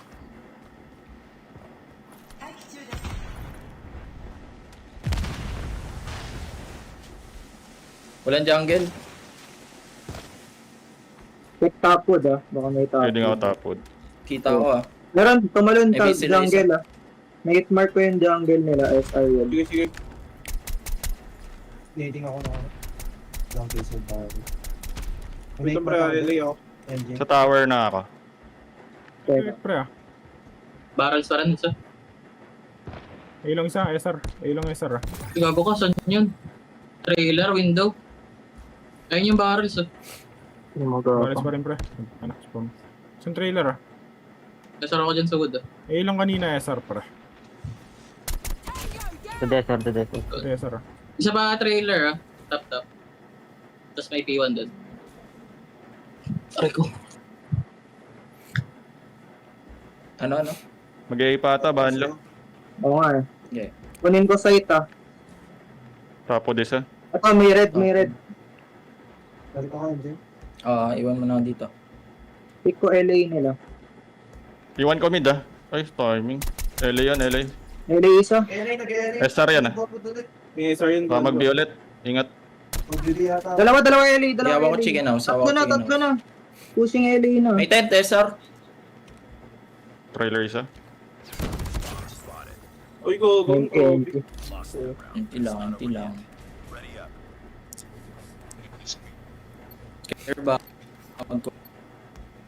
All right.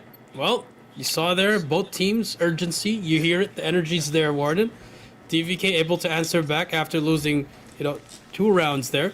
We're back tied at 3-3 we go, and I love how DVK is able to work together here. Unlike that first matchup, what we saw, this is much more competitive. Slow it down now. Plays off the picture. It's gonna be Yo Man Epochs.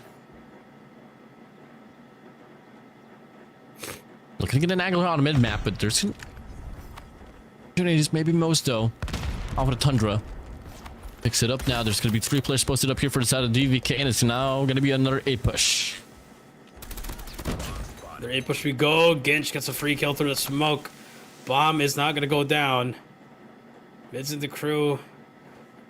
Bomb, they could pick it up, but the players of LGD, they're all waiting for it. Mids now. Able to pick up the bomb with his team. Does not need to commit here. Just need to let Epochs get a kill there. Fortunately, will not hit anyone, but gets information. Epoch still looking to get a value out the scopes. ALUla posted up here for a set of Ginch and Vanlu on the barrel side. Wow, so you have to be planted. They're looking to double back this one down towards the B side, which you have MJ already. Another chicken coop. Mid's gonna be right there. That's the first swell. Looking to get the second. Absolutely serves. Gonna get the triple. No, but information's relayed. Been working for the flank already, but Sawyer shuts him down. That's a 2v2, but you only got 20 seconds off the clock. Gotta make a move now. One player swings on by. Gotta whip out your pistol if you're a Most. But no, he backs away. Doesn't have a secondary. He only has a spear. Should have been a conversion off the kill already. Still gonna be a 2v2. Get from the rapid swell from the flank. Whew. Might be able to get it done. That's the bomb there. Do they know that Ginch is gonna be right around? Swings on by, sprays down. Gonna get the first. Might as well get second as well. Soya is just absolutely one tap away. Takes up the fight, but Soya wins it. Novik and Oblivion, they find themselves on the lead. They find themselves on the lead, and now 4-3 we go. One more round before we switch sides here. And you like how they're playing, Warden. DVK. They've been playing so hard. Hard work. Every round is earned, and you love to see it. No shortcuts for them. But here comes the rush. MJ gonna be the first in line of defense. Epoch shuts down Jabin. MJ knows he's gonna hear everything, but Soya was ready, but unfortunately no trade. MJ gets 2 huge kills for the side of MJ here. It's gonna be a 2 versus 2, but from the back, there's gonna be mids, a trade from both sides. 2 more players on the hill. Balls from the back, nice kill as well. It's all up to mids in a 1 versus 3. To try to take a 2-round lead here. Mids trying to look for every spot. Swan Mamos gets in, and it's a good 4-4. We're on to the half now. Jamie with a smile. Not looking too happy for Legends here. Could have gotten more rounds, but hey, we're switching sides now. Definitely off. Oof. Talked about a close game. They're gonna serve it well. Now Legends. Kind of offense can we see here? Looking to be a quick one here towards the A side. Smoke's gonna get dropped as well. Thunder classic double stack here for the set. Novik and Oblivion on the trails as well. On the process, Epoch finds MJ away. Again, finds Wadu off from the trailer's side, and should be Jabin as well. Finally meets to take down Reed, but no, the KORM is good. Finds the first. Looking to take the Chow. Drops the nade as well to create the space. Numbers vanish here for the set. Novik and Oblivion. The bomb's yet to be planted. You can afford to just take a chill now. Don't get frisky. Wait for the bomb to plant to happen. Play off the retake. Play off the retake we go. 4 versus 3 here. Gotta back away if you're in the side of Legends. Just gotta save your utility. Try to redirect the enemy. And I like this from DVK. They're just gonna give up on that B side. Play that retake. They have Soya with the SKS. Can definitely hold it down. Definitely do. Soya needs to pick up at least one. When these players comes into commitment off the cross. It's gonna play off the heady. Nice Vanlu tapped up.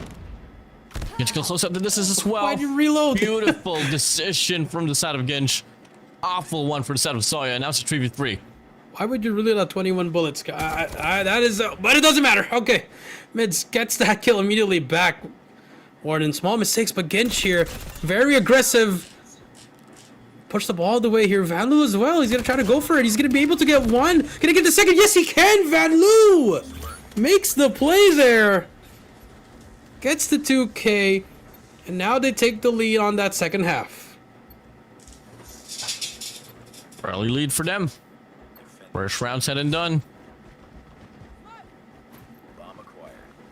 What's gonna be the next approach here for the side of Legends?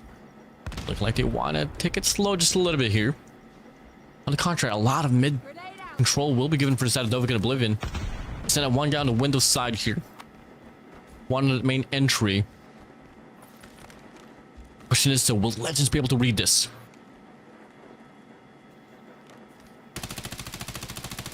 Let's see if they are. Vanlu trying to get some spray down here. But Reed, he's in very deep enemy lines here. Trying to do what Jibby did. Oh, this is beautiful. Just has to play your timing. Play your cards right if you read. You have the moment here. Here we go. He's just waiting for one mistake. Epochs gets shut down. This could be the flank of the century, Warden. Jamin's just rightfully exposed it up here from the back as well, knowing for a fact there could be a possibility, a big possibility of a flank. Reed checks out. Wow. Does get shut down. Doesn't get even the trade at all as Mo is able to provide here from the back. And it's now going to be Mids all alone. Sawyer's going to be out as well with a PKM and a dream to try to go for the retake. Gets stunned out. Vanlu again closing up the distance. And yep, this is going to be a round here for Set of Legends. Double round lead now for Dev. Double round lead there. Took too much time if you read there, but I mean, we know the intention there, Warden, but unfortunately it was just not in his way. Legends looking to fly. They want to force a game 3. Here comes the next round. Legends again, trying to play it slow. Force man stack here on towards A side for the side of Dovahkiin Oblivion, and Wadu is able to find Genshin away. You found your first frag. Don't have to go for the commitment now. Definitely lurk around if you want to. Then again, one player gone rogue here on towards the B side. It's going to be MJ here. Might be able to get the first here. Looking to get the second as well. Finds Soya out. Does he know one more player's going to be right around? Let's trigger. Oh, Epox misses the first, but the second follow-up shot is good. Most now going to be all alone here for the set of Legends. It's a 2v1 up against Wadudu and Epox. Here they come. 2 versus 1. This is a good round for DVK. Most is going to be able to get the bomb. This should give information if you're on the side of DVK. Just gotta chill. Don't isolate it. Just make it a 2 versus 1. Don't make any hero plays.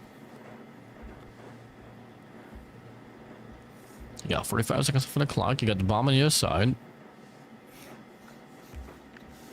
But honestly, this is going to be a pretty tough situation. Once the players of Dovahkiin Oblivion, here's the bomb getting planted on towards the A side. You can just offer a double peek. Regardless, it should be over here, but then again, it has to be a perfect trade here for DVK. Most gonna be able to slip by, but Wadu is quick with it. Finally, a bit of a round for them. Stop her up against the Legends. They drop the lead to just 1. There you go. Slowly but surely. That's what you want to see for DVK.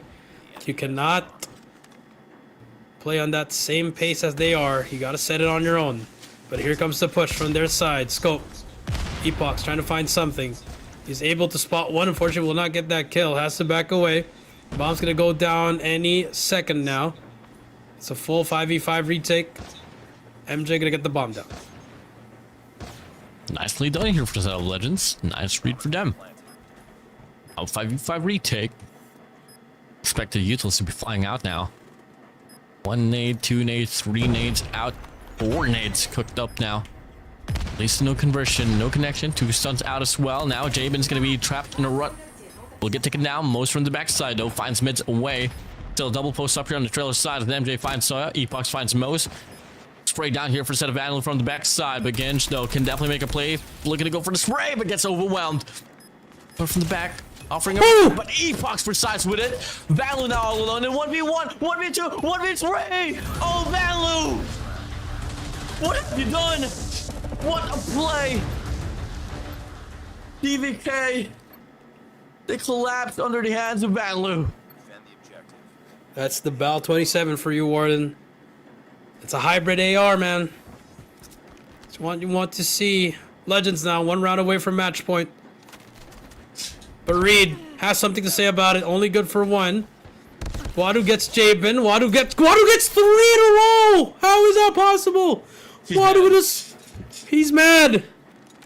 And now it's all up to Most again in a 1 versus 3 with bomb in an area where DVK has already set up. They have a triangle set up here. Most though has a lot of time just to calm down, get information, know what to do. We're definitely gonna be expecting the next 20 seconds to come to a stalemate, because we're not looking to see any movements here from inside of DVK, not unless most go for the full commitment. But regardless, I think the first line of contact with this push towards the tunnel should be Epox. Wadu should be able to react to it quickly as well, and so it's gonna ride around for the trade. A tough situation now. Nate's gonna get cooked up, but let's go towards the direction where the trophy is at, so it does deflect it. But that should be a judgment as well, and a pretty direct calling of where Most might just be pushing towards to. Look at the crossfire. First line of contact. Epoch should be right around. He didn't get the collateral. What? All right, Kendi. It's a 1v1, but out. Does he get the connection as well with his son? he knows he's there. He doesn't have a pistol though. He only has a spear out. Pick up a weapon, sir. Close out the deal. He wants to take up the fight. There's only 20 seconds left on the clock. He can't afford to go for a rotation. 15 seconds left. Another shot's fired. 2 shots missed. And Sawyer denies the clutch to happen. My goodness. I thought we were going to see another Elevate Kendi on the same area, Warden. It did happen. The collateral happened. But Soya able to clutch up there with the SKS. 7-6 we go. Not the number that Warden wanted. Here we go. It could have gone either way, Warden. This could have been 6-7. Could have been 6-7, man. Unfortunate. Here we go. Look at the shot there for the side of MJ. It's 2 players right around. Reed does really go for the commitment as well. Play for picks and Soya fights the first. Most is out. Oh, look at the 3 players here posted up for a set of DVK on the B side. It's a free lane on Alpha. Legends, they don't know that.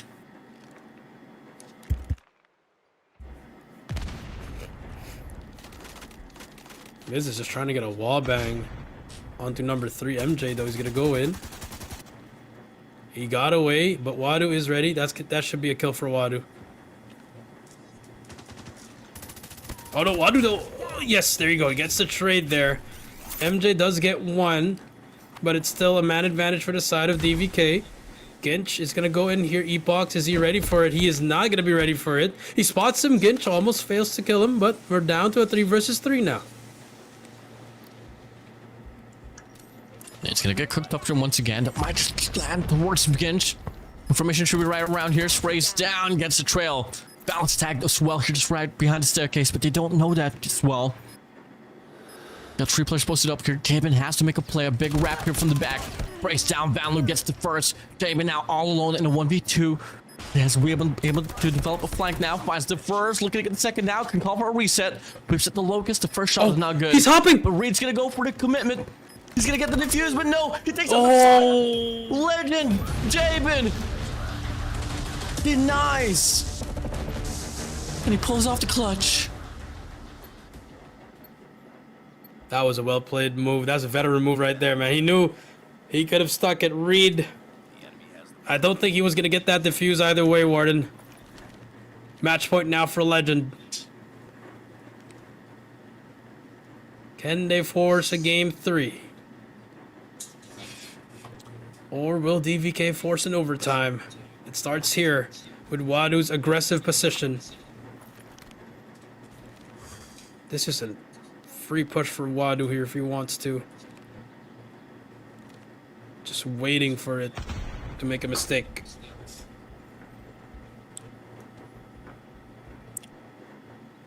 Just everyone prone down, holding angles, sweating bullets. And that's to go. Gonna be 8-6. It's the final lifeline for Zetadovic and Oblivion. Gotta win 2 rounds in a row and force an overtime. They want to close out the series as immediate as this map has to offer it. Got a minute to play for here, Legends. Gotta make a call now. But look at Wadu able to slip by. It's just gonna be right around the corner. They could try to divert their attention on towards the A side. Finds Vanlu out, tries to run away, able to survive, plays for his life now. Finds Shaven as well. Oh, Wadu makes the play work. Now all you gotta do is just play off the trades, play your numbers right here. It's a 5v3 situation. There should be no chances for Set of Legends to take this round for themselves. Yes, Ginch though gets Epox. He get killed from behind by Wadu. Wadu with 3 already. He's feeling himself, but Mo shuts him down. A 3 versus 2. We've been in this situation before, Warden. And Legends, Ginch, I like this position from him, man. He's just getting such a forward attack here. Mids, I think he knows he's there. He's gonna get that tag on him. That's gonna force Ginch to get away. Reed gets that trade.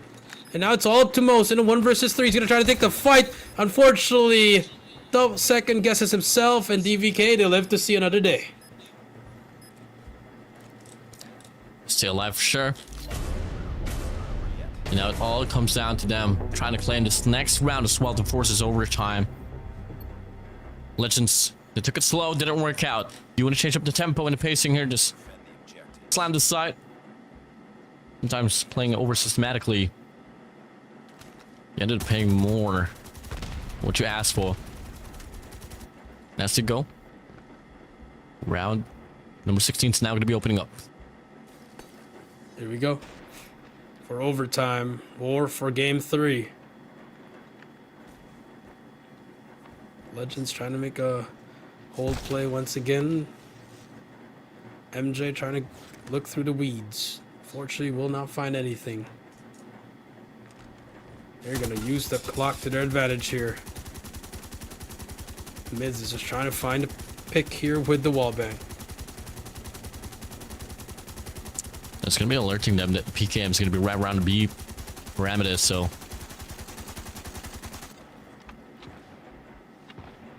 it'll be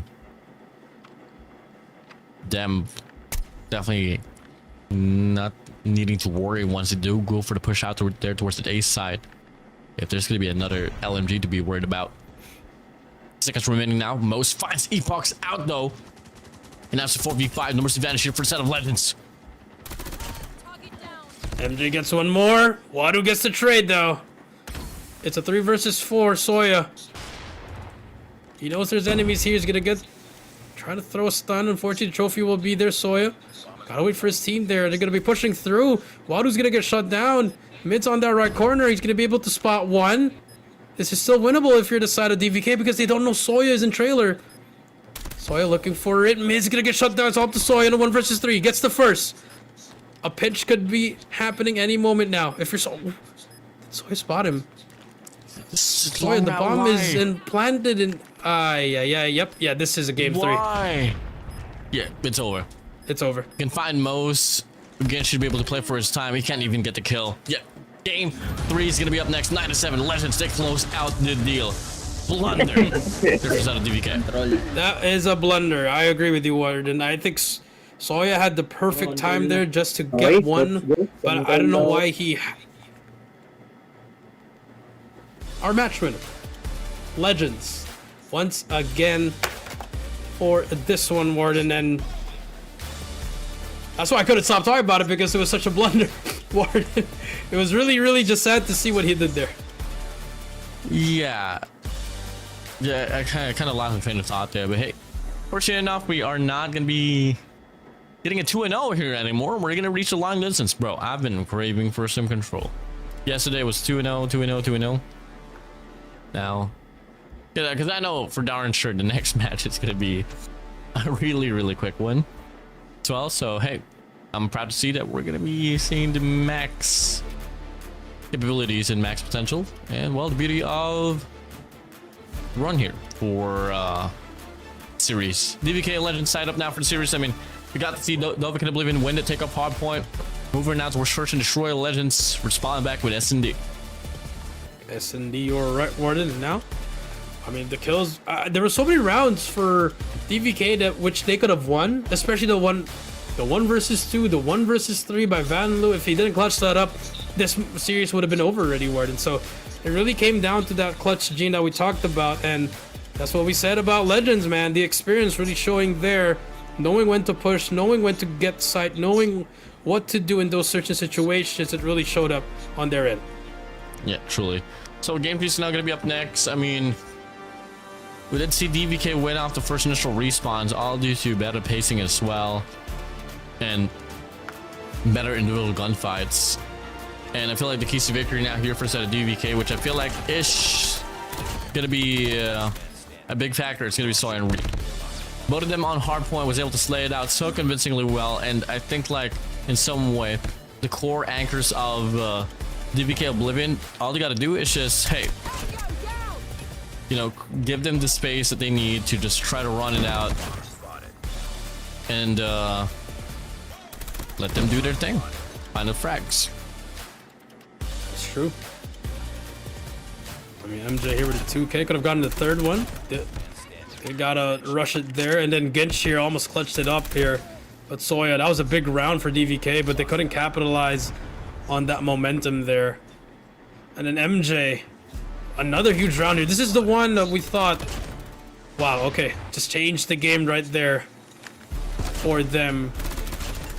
There's so many rounds where LGD was just picking them apart one by one. This is the first Van Loo 1v2, no trade, and then the Van Loo 1v3. Yeah, there was a lot of blunders there for sure that could have been avoided here for both of these teams. So hey, well, okay, you learn from your mistakes, And well, unfortunately, there's not really a lot of time left to try to prove yourself worthy of this competition. I mean, you only got the last 2 days out the group stage, but maybe in the next few tournaments or so.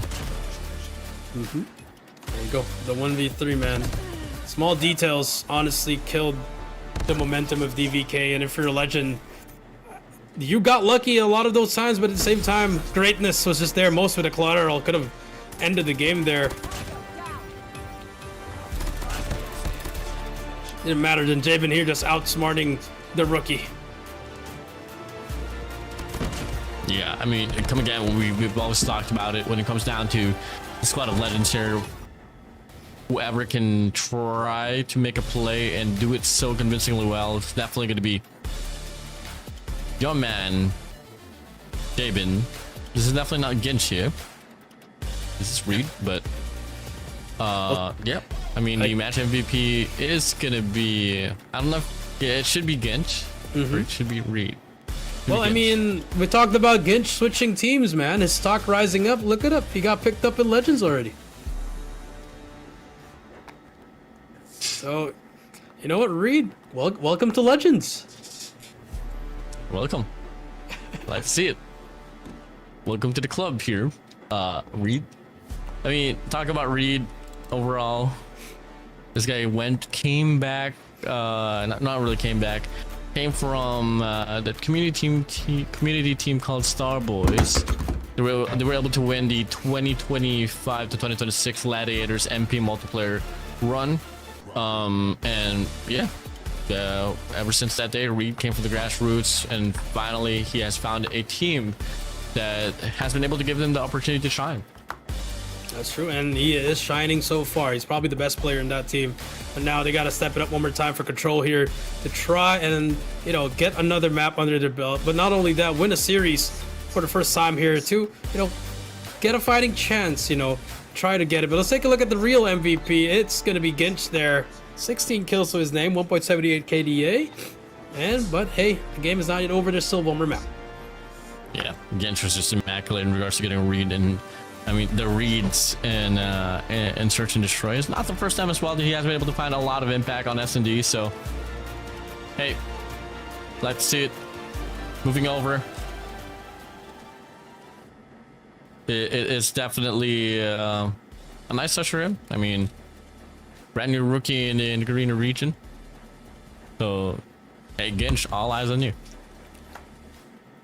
All eyes on you, Ginch, as he is making a name for himself here on this tournament here. Now game 3 about to load up here. Take a look at the map. Okay, raid, standoff ban. What could it be, Warden? Standoff is banned. Raid is banned. I wonder what it could be, Jericho. I wonder. La Crossroad Striker. Le Crossroad Strike is next, and it's been one of the favorites for most teams, not only here but also internationally, as it's easy to get a spawn trap going, but very difficult to try and capture the points here. Control's gonna be up next here. Both teams trying to get an upper hand here in the standings. Legends trying to get a lead so that they'll be able to push back the, you know, the side of SKAERI, and for the side of DVK, they're trying to get their first series win, Warden. Let's go. I'm open for it. They're definitely open for it as well. Gonna be tough though. I mean, I don't know why I feel like it's a Dovik in Oblivion Day, but then again, you can't get complacent. As we start things off now here on the first round, second series here for today, legitimate. It's now tied up here between Dovik and Oblivion and the Legends. This Crossroad Strike will be the decider on who will win the series as we go. First round's going to be opening up here. It is going to be the break off, and so far Legends having the bulk of the kills. Bulk of the kills. You see Jabin getting 3 in a row already. Reed, nice shots from him. Beautiful. Rips him off the heady as well. DVK able to hold it down for now, and Reed trying to go for that spawn trap. But Jabin and the crew able to trade it out. Mids as well, gets 2 more there. 21 to 23, life count not too far from each other here, and Ginch able to get that first tick over at B. 21-23 here, Legend so far. I mean, are looking to trail just a little bit. I mean, no. Dovik and Oblivion, rather. Double tick of progress already has been able to be put up here on a B control point, which is madly impressive, gotta say, especially in map like Cross or Track Control. Typically, you'd see Alpha be the first control point to be captured, but hey. Like to see it for Legends. Dovik and Oblivion now here pushed back against the wall, and now look at the spawns, man. They got player 5 and player 1 extended out here on the cliff side. They send the players out here to spawn on tents, and life count is depleted the park here for the side of DVK. Life count depleted, 11 to 17 now. DVK, they gotta play a bit of an S&D here, play a bit scrappy, slow it down. Legends, on the other hand, try to throw some lives away here, get some bait and switches coming through, but Reed, I like this aggression, just forward position from him. Knows there's gonna be players close to him. There's so much time to work with here if you're Legends. 11 to 15 to slow it down just a little bit. They know for a fact they got the time for themselves. Most here's one guy down on the cliff side. Doesn't really go for the full engagement, not just yet. Look at this. Well, James just gonna wrap around, sprays down. Oh, what? Someone's gunfire. How did that happen? There's a big fight. Van Lumos gets 2 more, 8 to 12. What's gonna happen here now? Wadu, he's ready for the fight. He gets the first. Tries to get the second. Nice shot from him, but Valu from the left corner gets him. Valu gets 2. That's huge kills from him, and Soya trying to get it as well. He spots him, but Valu is on a spree. 4 in a row, brings out the Tempest as well to secure this round number 1. Let's go now. 4 laps remaining for the set of DVK. Tempest gonna be out here for Vanlu. Has been able to own this round. It looked like he wants to finish it as well. Reed's now gonna be all alone in a 1v5 plus 2 on the reserves here for a set of Legends. It's gonna try swaying on by, but Vanlu shuts him out. The Legends claim the first round. Big play by Vanlu there, man. He was the one that made the huge play to open it up there. Second round coming through. War Machine ready for Most. Jabin also has an operator. Here comes the War Machine for Most to hold down one area. Yeah, it's not gonna be able to find any traction now to that, so it quickly diverts towards the bottom side, puts himself back on the top, and finds Epochs down already, but the trade's gonna be good. 25 to 29. Legends has the space. They got the opener as well to go for the spawn trap, but Mid's able to slid around as well here from the backside. Has the Tempest to work with here. Finds Vanlu out, sprays down. Beautiful shot for the side of Mids. Still, though, can't really find the full value out of it, but M just ready posted up as well here for the spawn trap. Reed shuts him down. Nicely done. Nice recovery for the side of DVK. Nice recovery. Reed now the Annihilator. Gets one more. Nice shots from him. Now they gotta hop on this point. This should be a free point for them. Nice shot from Reed, my goodness. Annihilator making it look easy. 20 to 18, 40 seconds left here. They hop on this B point. Additional minute could be given. That's to go. Pushing up now. 19 to 15, DVK Oblivion. They started off losing the break off here so terribly. Now they find themselves on the front foot. They got the capture as well, racking up John B control point. Time extension should be a problem for them though. But on the contrary, Legends, they try to make a push, but Wadu finds a double to deny them. And now simultaneously go for the capture in Alpha as well. They put the equalizer here. That's going to be your boy Wadu trying to make a play. Finds the first, but unfortunately the trade's going to be good for the set of Vanlu. Now you got to slow it down here. You got 14 to 9. DVK. Game's still not over here for the side of Legends. It's not. As long as Vanlu's here, especially with that Tempest, he earns that. Definitely expect him to pop that, but Reed, Soya, they shut down 4. MJ, though, still alive. Gets one more, almost gets the second. 13 to 4, last 4 lives remaining. Nice shot for Mids, gets 2 in a row. SMG, 12 to 2. LG, and for the side of DVK, they answer back with a round of their own. It was so convincing. It was just so nice for first out of DVK. I mean, they lost first initial break off, but all of a sudden it was them just slowing things down, posted up, and they found themselves in positions and opportunities to really use their operators to put themselves back on track here for the round. Now 1-1 we go.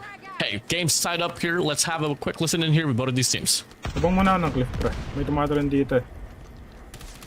Third. Dito ako third. Isa pa tumaran na, kanan garage. Sa'yo, Wadu. Dead kanan. Bumabalik lang yan dyan na, sa kanan. Storage. Thirds dalawa. Bulag ako, pre. Outer A low.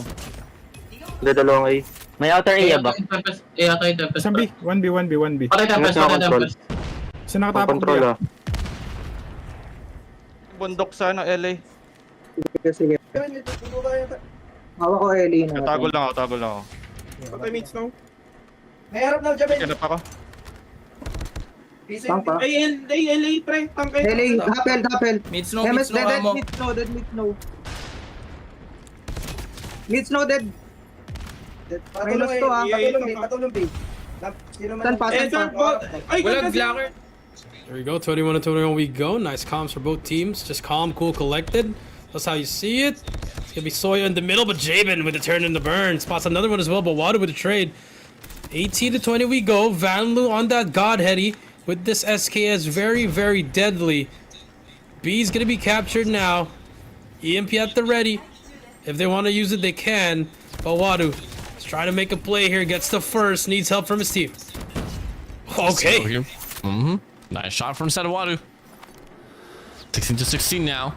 Last final stat here off the A control point. The last projected point now. If you're on the side of Legends, gonna try to make a development here to push towards the outer lane. Deals with the first and the second as well. Reed's gonna be the only player now remaining.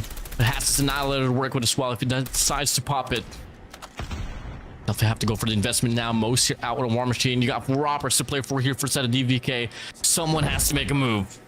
Someone does have to make a move here with the Annihilator. War Machine for most, able to get none. The Predator missile was good to get information. Epox uses his War Machine as well to scale out the team. 12 to 12 we go. This is for match point here. Just trying to buy so Definitely. much time. Looking like an S&D already, Warden. Annihilator's out. War Machine coming through as well. They push back to place of Legends. Mids finds Skinch out. 12 to 9. Place of Legends now looking to collapse.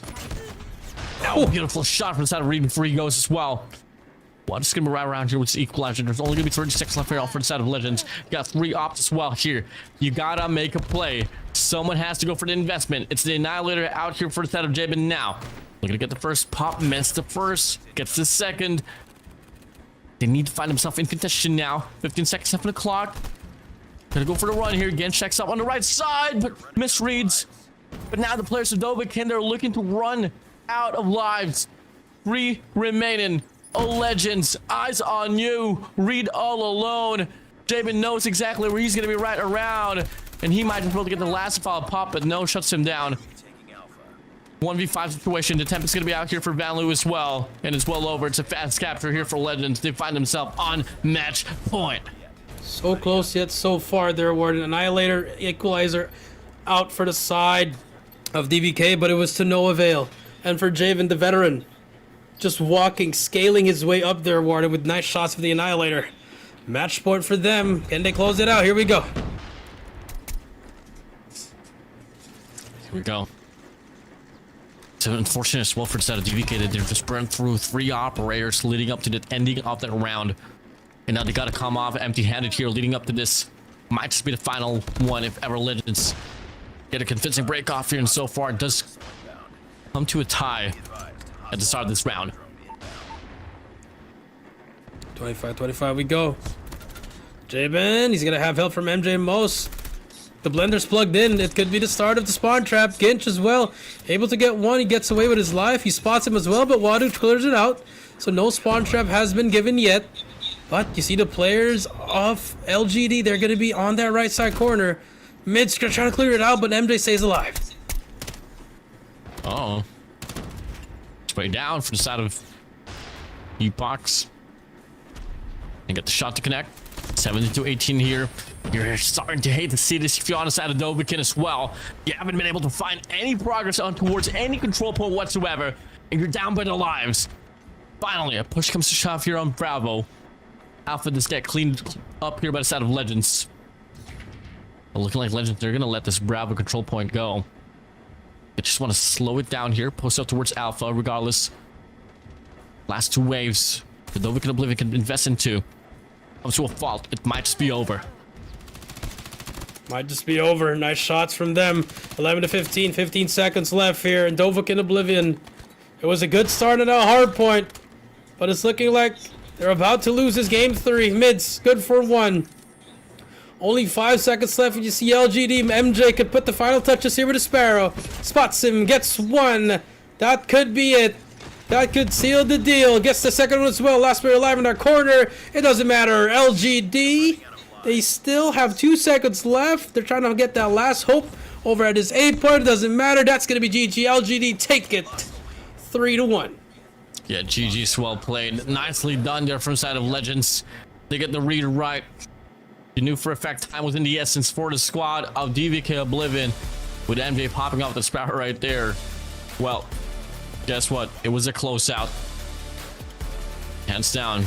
A well-prolonged fight and series. It all forced to come to an end under the hands, victoriously for the side of the Legends. Congratulations to them. It took them 3 games though, but a win is a win. You know, they could have. They need more. They need a lot more though. Or than by the looks of how they're playing, it's not really legendary. You know, they really gotta go back to the drawing board, get some scrims under their belt, or you know, maybe put into Mayo, see what he can do. But congratulations to them as they take it, and they're still sitting pretty on that 4th slot. Hey, I mean, this roster overall is on paper seems to be pretty strong. You got a lot of 4 VVV members, you know, Jericho. But wait, was Valor ever in VVV? I think he was. I'm not even sure. I think it was in RTL and PDR only. RTL, PDR, maybe he was in VVV for a day. I don't know. At this point, we can talk about all their legacy, but if it's not gonna show on the current day, then you know it's gonna be it ain't gonna be nice. Well, take a look at the highlights off this game, ladies and gentlemen. I mean, it was looking to be a pretty close one once again. I was expecting a round of 5, but hey, first game's to shove. Plays happened. Heroic runs came through off the last final round to just make sure that the players of DVK not able to slip by with another to force it round 5. And I think one big problem that really stood out pretty well here is how easy Legend was able to put up a capture on Bravo, and on contrary to how awful Dovik and Oblivion is playing on the objective here on this map itself. Yep, I definitely agree with that one, Warden. I mean, they were just running through it there, and for DVK, they had a chance. They had so many operators in that round 3, Warden, but it just didn't look. I mean, in that round 3, it wasn't as efficient as I wanted to see, especially Wadu's equalized, just going out there, and then MJ just getting an absolute kill there. So many opportunities here for Dovik, and they were just not able to handle the pressure. Yeah, truly. I mean, Legends, if there's something that I can definitely vouch them for, is just their composure, man. When it comes down to dire situations where it needs a lot of collection in regards to just the morale and decision making, they know when to take it slow, and they know when to strike at the perfect time. That's true. I think Legends, they need a coach, man. They need Warden. They need someone to guide them. I think that's what they're missing. Penis. Maybe that could be the missing piece, but who knows? I think they just need to get their feet a bit more wet, get more games under their belt. Maybe, hopefully, in the playoffs, we do see a different kind of Legends if they do make it. Hey, we'll see. I mean, they're definitely bound to go to have a run for the playoffs, but it really depends as well whether do we actually see them beat Visual SKAERI, because that will be their main competitor here. I'm looking at a pretty solidified top 3 already. You got Elevate ALUla up there alongside Rivals. It's just about for the top 4 at this point. That's true. It's all about that top 4. I mean, the last slot, which is, you know, terrifying to say, because you thought there's 4, but the top 3 only takes that already, Warden. Yeah, it'll be tough for sure. But ladies and gentlemen, if you're sitting in, broadcast still not done. We still have another one up next, and it will be a run between the players of ALUla up against Visual SKAERI. So I'm pretty excited for that one, though. But before that, let's take a look at the match MVP, and it's no other than Vanlu himself from the side of Legends. Vanlu, 29 and 1.81 KDA, definitely was doing a lot of work, a lot of damage for the team. Let's take a look who's going to be our series MVP here, as we are also waiting to see, and it's going to be the same person. Van Loo. Nicely done for them. Nicely done for Van Loo. Man. I remember watching the TV, you know. Looking at Van Loo, MJ, the legends, man. Millionis. 21, Millionis, Locks. Locks. Young J. Good old times, good old times. PDR Olea. Nando Cordoku, PJ. Heather. I mean, Lennox. everybody knows who Heather is. If you know, Oh, you know. Heather, yeah. But hey, You know, you I know. mean, that's already the second series done and dusted. You love to see it on this series. We still have one more, ladies and gentlemen. It's going to be ALUla and Visual SKAERI, which I think we all know who's going to win that matchup, Warden. Oh, I mean, we'll see. We'll see about it. All right. I'm more than open for changes, but then again, you know, ALUla, they got a bounty on their head, so they better watch out. Visual SKAERI, it might be coming. But now, with that being said, ladies and gentlemen, this is the Legacy of Champions of Garena Masters 11. We'll be right back after this break.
Ladies and gentlemen, welcome back to the Call of Duty Mobile Garena Masters 11 Legacy of Champions. I'm Jericho down here with Warden. 2 matches down, 1 more to go. It will be ALUla Club versus Visual SKAERI. And before anything else, I want to give a quick shout out to my friends here watching. You have Yuka, Puri, and Misty, some aspiring Call of Duty Mobile players trying to get into the scene. So I love you all, and hopefully you guys are enjoying a match here, the final match here, Warden. So VİZUALZ and ALUla, I think we both know the answer here. Yes. No. Yeah, No, yes. I don't know. Do you know? And most likely it will be an ALUla run. I mean, they have been flawless all across this run for the round robin group stage. I mean, they are the only team that hasn't dropped the map at all.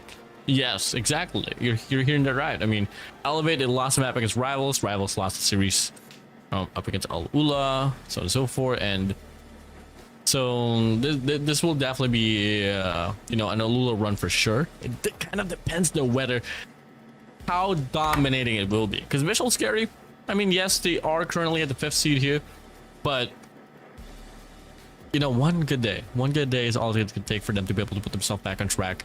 And at the same time, they're not going to be permanently be there, especially if they can actually beat down the squad of legends leading up to the matches that we're going to be having for tomorrow. I mean, tomorrow is going to be a very important day, Jericho. I mean, we got a lot of really important schedule up for tomorrow. So ladies and gentlemen, better make sure you guys will be following our socials across Facebook, YouTube, alongside TikTok, because tomorrow's run we're going to be featuring Visual SKAERI up against the legends. It's a head-to-head tiebreaker when who should be on the 4th spot. After that, it's going to be Elevate up against ALUla, and right after that it's going to be Dovahkiin up against X. That's true. Again, tomorrow's going to be a banger for all the matches here. But here we go, the randomizer. Spin and spin and spin and spin and stop. Right round now. There now. you go. Take off once again for our matchup. And remember the last we've seen ALUla play takeoff, man. I saw GSI, man. It was, and they beat Elevate there, and that was a crazy setup on P3, man. I mean, scary is an understatement, but this is gonna be a pretty tough matchup for Visual SKAERI.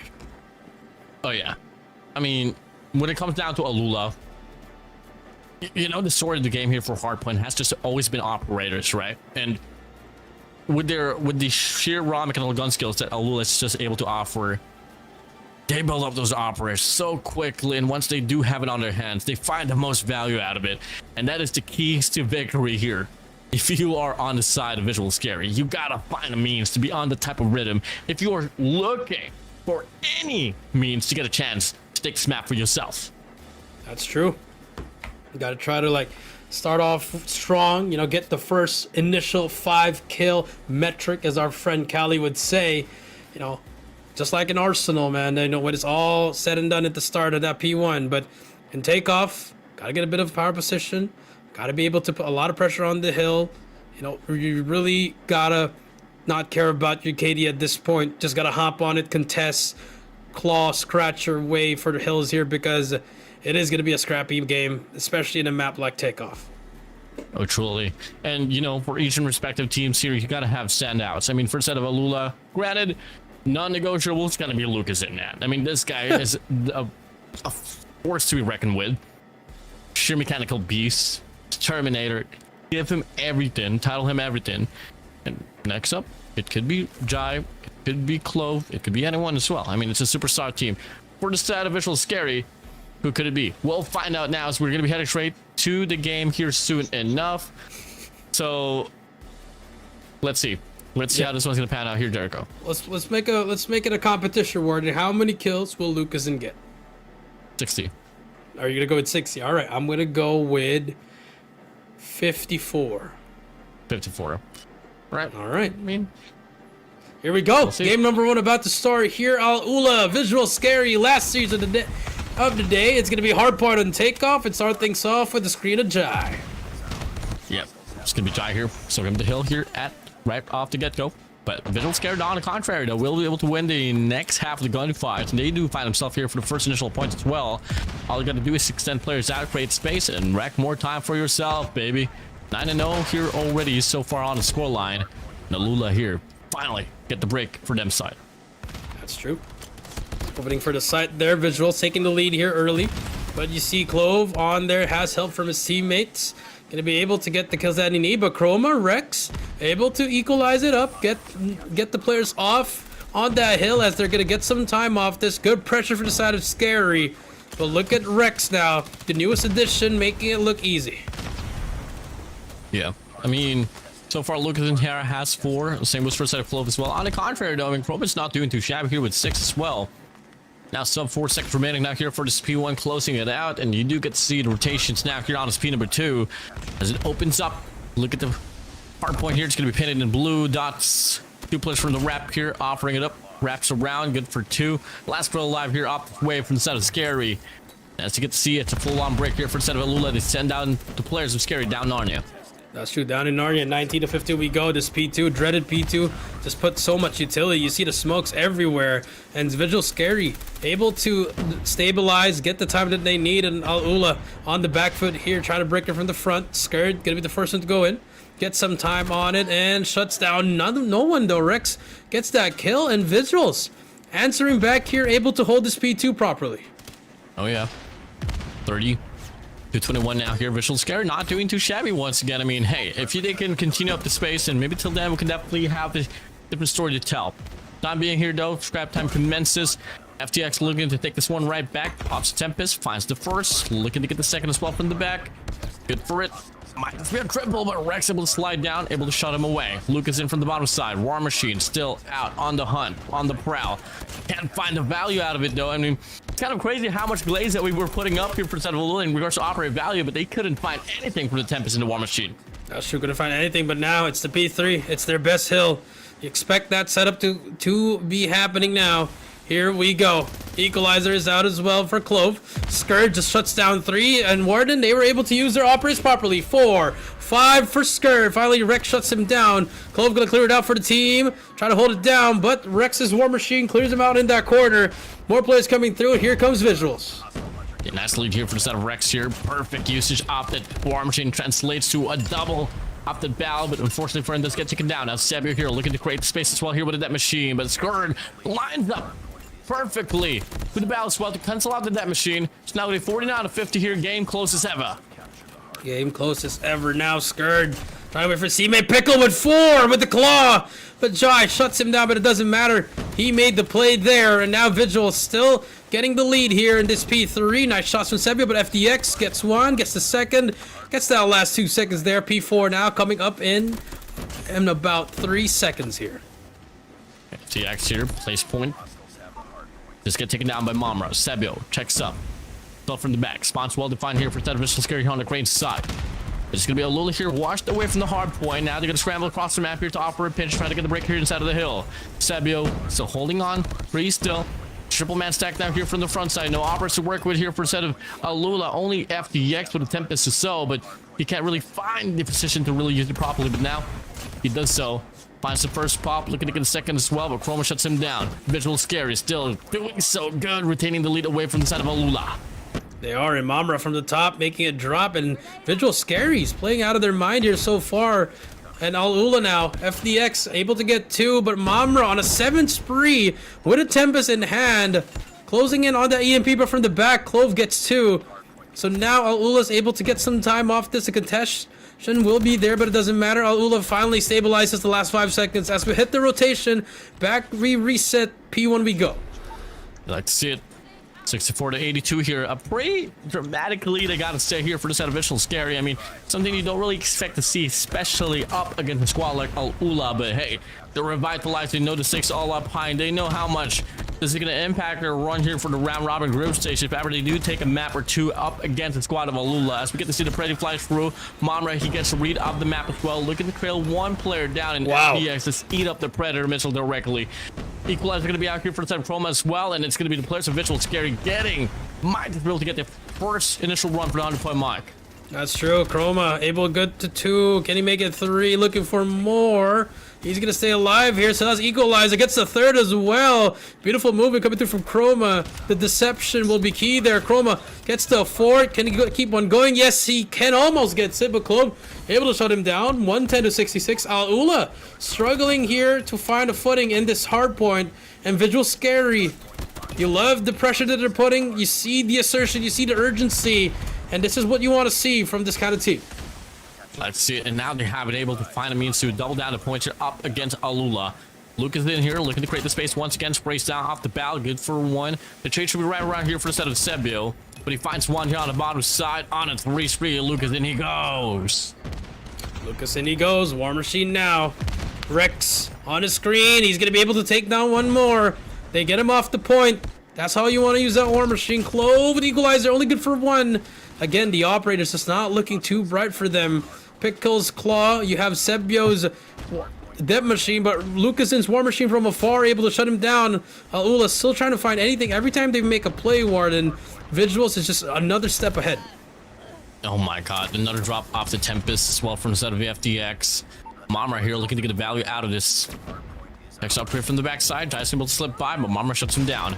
Pushing through now inside of the hill. Beautiful heady, but nope. FDX shuts him out. Same goes for a set of Clove. And now we do see a bit of lifeline here for the side of ALUla, but as soon as they say it's scary, they take the hill right back. They take the hill right back. Chroma gets 4 there. But Lucas in and the crew trying to get the last scrap. It doesn't even matter. Look at the map. Visuals is already on the other side there. It's getting set up for the P3. You have Chroma's equalizers out as well. And Visual Scary. Slowly but surely gaining a lead here. About to reach 150 point mark here. 4 points to go. But for the side of ALUla, they're able to hold it down for now. Chroma's going to get shut down. ALUla takes control. It's going to be tough here for the side of Visual Scary to try to hold things down now. They find himself on the front side of the hill. They don't have operators to work with. Sparrow's going to be out here for center giant. It's going to be good for 100 killer drone flies by as well. Looks with the nade, throws it down here on main. Checks up. Does he see him? He still wins the gunfight. Seb is able to get the trade. On the contrary, though, Visual Scary, a bit of a momentary break for them. Sprays on by as well, and this should be a full wipe here for the side of ALUla. Full wipe, that is right. 115 to 149 here, Visuals. Slows down a bit here, ALUla. Getting control of everything in this P3. Lucas now has to hold down P4. Beautiful shots from him. Now you see him starting to heat up here. That's a 4K for him. He's going to keep on going to play inside this hill. Has to wait for his teammate. Spickle's going to try to chase him down. That's a free kill. And now, Visuals Esports on top that second floor, but Clove shuts him down. And now you start to see ALUla start to heat up here. Equalizer out for Clove. As we go now here, 132 to 149. Visual Scary losing traction inside of the hill. We got 3 players to worry about here. 1 from the mid map, 2 inside of the hill itself. To go for a double stack here, triple stack now. But the pinch from the backside is going to be sublime enough for them to get washed away for this initial break. As we go, War Machine is going to be good here for the side of ALUla. And as we get to see, game side up here, 150 to 149. ALUla's back on track for the lead. As we take a little quick listen in. Keep watching flying number 2. Yeah. Flank. I'm boarding. Ucho. Set up. Oh. Dead. Flip. I got tableau. Oh, seaside. One going window. May now. Win. Tapi ito ay tablo may tablo. Hey, small room. One constructs constructs. Ay, cones. MS na. Gege, tara butaan dito. Ang seaside bra, ang seaside. Botch cap. Dead botch cap. Dead ako seaside pre. Patay tablo. Gano ako ticket. Top. Patay scap. Blaze Ticket low. Tingin ticket. Ticket si Luca Zin. Ticket low.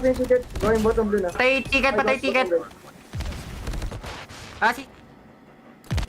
All right, there you go. Warden urgency for both of these teams, and I like it from Visuals. Yes, they're down by 19, but you see them calling cool collected. Warden, they know they can make this comeback. But for the side of ALUla, they're starting to heat up. All the players making it look easy now. Chroma, equalizer once again. Beluga's in there for the trade. FTX brings out the Tempest. Good for 1. Finds a second. Finds a third. That's how you want to use that operator. Yeah, a bit of a late burn here from the side of ALUla, but now they have been able to find themselves rightfully on track. Exactly the ALUla that we know. But Visual Scary though, I mean, they have done so much and they've come so far. Can't afford to let this one slide that easily, especially on the later side of the game, as he find himself posted up here, rightfully defined inside of the hard point. Gonna be a pitch to be offered here for a set of ALUla, and Lucason's gonna whip out a War Machine here to try to sweep away the players of Scary. That's true. Sabir now with a Dent Machine. Gonna hold it now. He's gonna be pushed from the back. That's a big kill by Skurd. They cleared out the base, and now they finally have taken control of it and about to reach the 200-point mark. As Lucas just shuts down 2 more there. Equalizer for Clove. He's gonna try to buy some time for his team here. Scaffolding's gonna be pushed through. 203 to 168, and now ALUla taking over P2. And they're not looking back, but the claw from the side of Scary. As they're holding it, War Machine is out as well. Lucas Zin, that's 3 kills to his name. He is not going down without a fight. Almost gets the 5th there, but Skurd and Clove, utility, operator, all in check.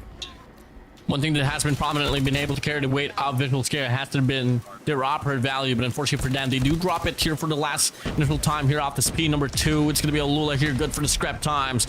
And they're going to be able to retain the lead up with ease. P3's now going to be opening up here with 2 players posted up here for a set of ALUla. 2 players from the backside. Visual Scary, they get washed away, but they do find themselves here on the front foot, on the rotation, on the contention for the hill time itself. But the gunfights doesn't come and pave to their way. ALUla once again on the driver's seat.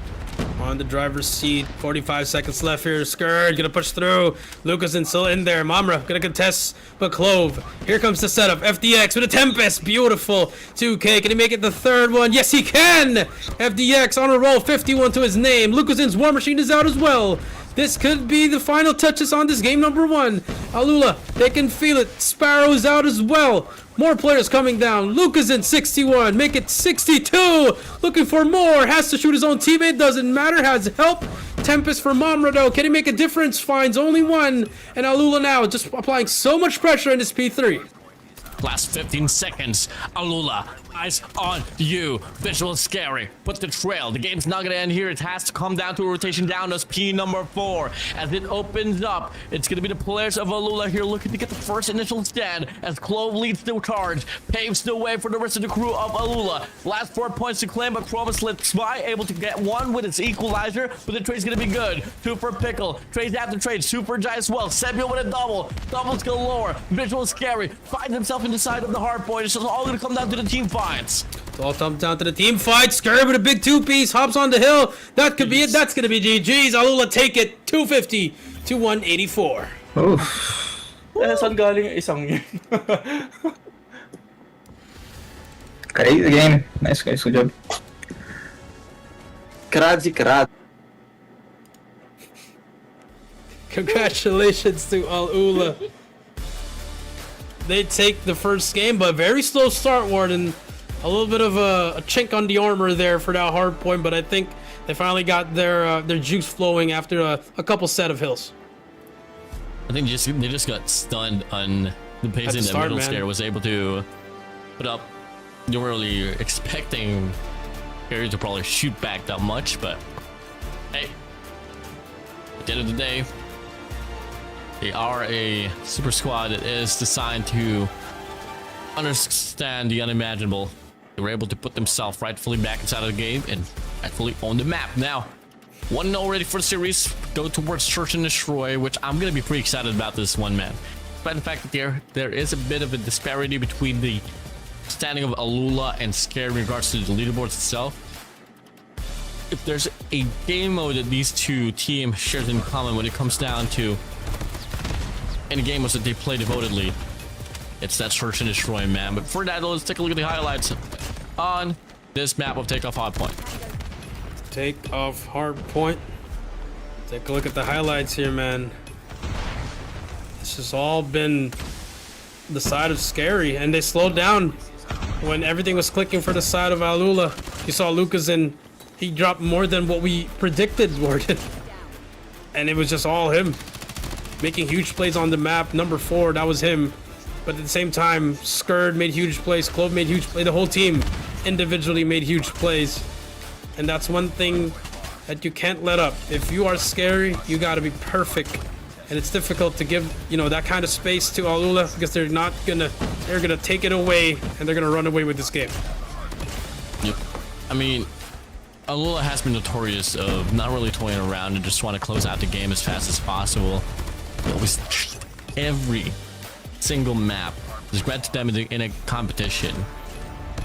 Oh, seriously. So hey, Reserve Bristol Scary still got a lot more to prove here.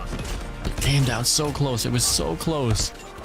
I mean, they were striking so well with their operators coming from the first initial set of hard points, but came down to the later game, you know, a bit of shake here and there, and unfortunately they weren't really able to get the full conversion to really close out the deal. Gave it to the side of ALUla, and they were just outslayed at the end. Just outslayed, outplayed, outgunned everything on all the categories. So it was just all the side of ALUla was able to hold it down.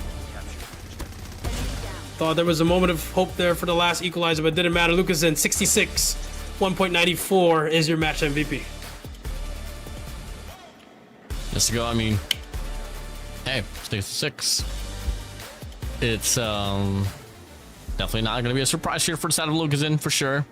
When it comes down to the wire games, well prolonged ones, you'd expect that the game is the player of the game is definitely going to be Lucas in, man. This guy is probably one of the more consistent players that we haven't been able to see in this competition overall for Call of Duty Mobile. I mean, probably arguably top 5, top 3. I mean, some people say he's the greatest of all time. Like goat, bro. That's true, but there's one thing missing from his resume, and he knows that as well. It's the ring. That's gonna be the conversation, you know, from years to come. But I do believe he's gonna be a world champion one day. I know he will. But Lucas in now. There's only one player that has 2 trophies and 2 rings.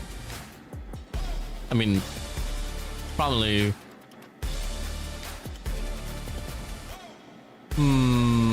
Not actually one player. There is multiple, but at the same time, one ring did come from the western side of things. There's Molu. That's true. Shout out to that guy. But he's not here anymore, so Nope. you know, gotta move on from it. I mean, we got a lot of players trying to go for a you know, Q9 trying to go for a back-to-back. Elevate's trying to get their second ring. You know, Tectonic's trying to get a second ring as well. Jez as well is trying to get a second ring. So, you know, I mean, it's all said and done. We're going to have a list of all these players, top 30, top 50 all time. That's what we're going to see here. But for no, that's going to be another conversation for another time, because we'll need a long time for that one. But now Search and Destroy coming up here. Tunisia, Search and Destroy Warden. This is one of ALUla's favorite map, Warden. Same goes for the side of Visual Scary as well. So this is going to be a pretty interesting map. All eyes on the shotgun and the snipers. I mean, those key roles are definitely going to be put to test here inside of this game. That's true. Here we go. Game number 2 is about to start. Could be the last game of our series. VİZUALZ, ALUla, S&D. Here comes the spray from Chroma. He's going to be able to get none there, but the nade's going to push through. He's going to be able to get some hit markers. Gets one on Jai. That's going to be the first split, but Clove's already inside that hill, though. FDX gets one. The trades are there. There's going to be one more. Scourge chokes that kill. FDX gets a quick scope. Finds another one. That's 3 kills for FDX. It's all up to Sebio in a 1 versus 2 against FDX and Lucazin. Go. As in the scope here for the side of Sebio. Bomb's gonna get planted by Lucazin as well.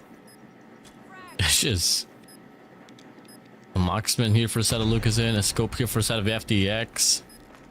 Perfect time for it to take the spotlight, but Lucazin, man, so frisky with it. Finds the first 2 shots to connect. Unfortunately, the third gets stalled out here just a little bit. Sebio doesn't really have a lot of time to work with as well. Just gotta go for the commitment now. First double wrap, and FDX plays off the cross, able to get it done. First round here for the side of ALUla. First round for ALUla. FDX with 4 kills there. Nice shots for him. Beautiful execution. And I mean, like you said, both teams love this map. It's going to come down to execution here. ALUla one more time. Going to go for an A push. You see the yellow dots are pushing through. Going to slow it down. They knew the nades were going to come through. And Chroma trying to find a kill through the wall. Oh. There was so much opportunities as well. If he does go for the spray, can he get the connection? Oh, finds one. They go for the commitment now. They hail down from the skies of the scaffolds. Clove gets the first, sprays down, finds the first and the second, but the third, Lucas in, just finds a double. Oh my god. And now once again, the B player Sebio all alone in the 1v3. What can you find? Finds a nade in front of him. He's gonna get tagged up. And Lucas was one shot there, Warden, and he just pre-fired the player in front of him. I mean, that's just instinct there for him. It's on a whole nother level for Lucas, and he's playing 5D chess or something, Warden. But now Sebio's gonna get spotted. Lucas knows he's there. 3 kills for Lucas on the round. Yeah, not really convincing rounds here, I gotta say, for the side of VİZUALZ SKAERI. I mean, it has been Chroma only, and Rex has been able to find the frags. We see any switch ups here for the side of ALUla, looking to be another post up here on the A side. This time could be a split towards mid as well. Or maybe it's just a run down here on a mid map. Oh, Sebio backs away. It could definitely different detection towards Bravo, but instead he walked on by. Mamra gets the first, Sebio gets the second. Close there for the trade up against Mamra. They could definitely collapse here side of the side, but Sebio gets the read, intercepts Clove out. Now, it's a 1v2 situation as he finds Sebio. Lucas in, 1v2 now. Lucas in.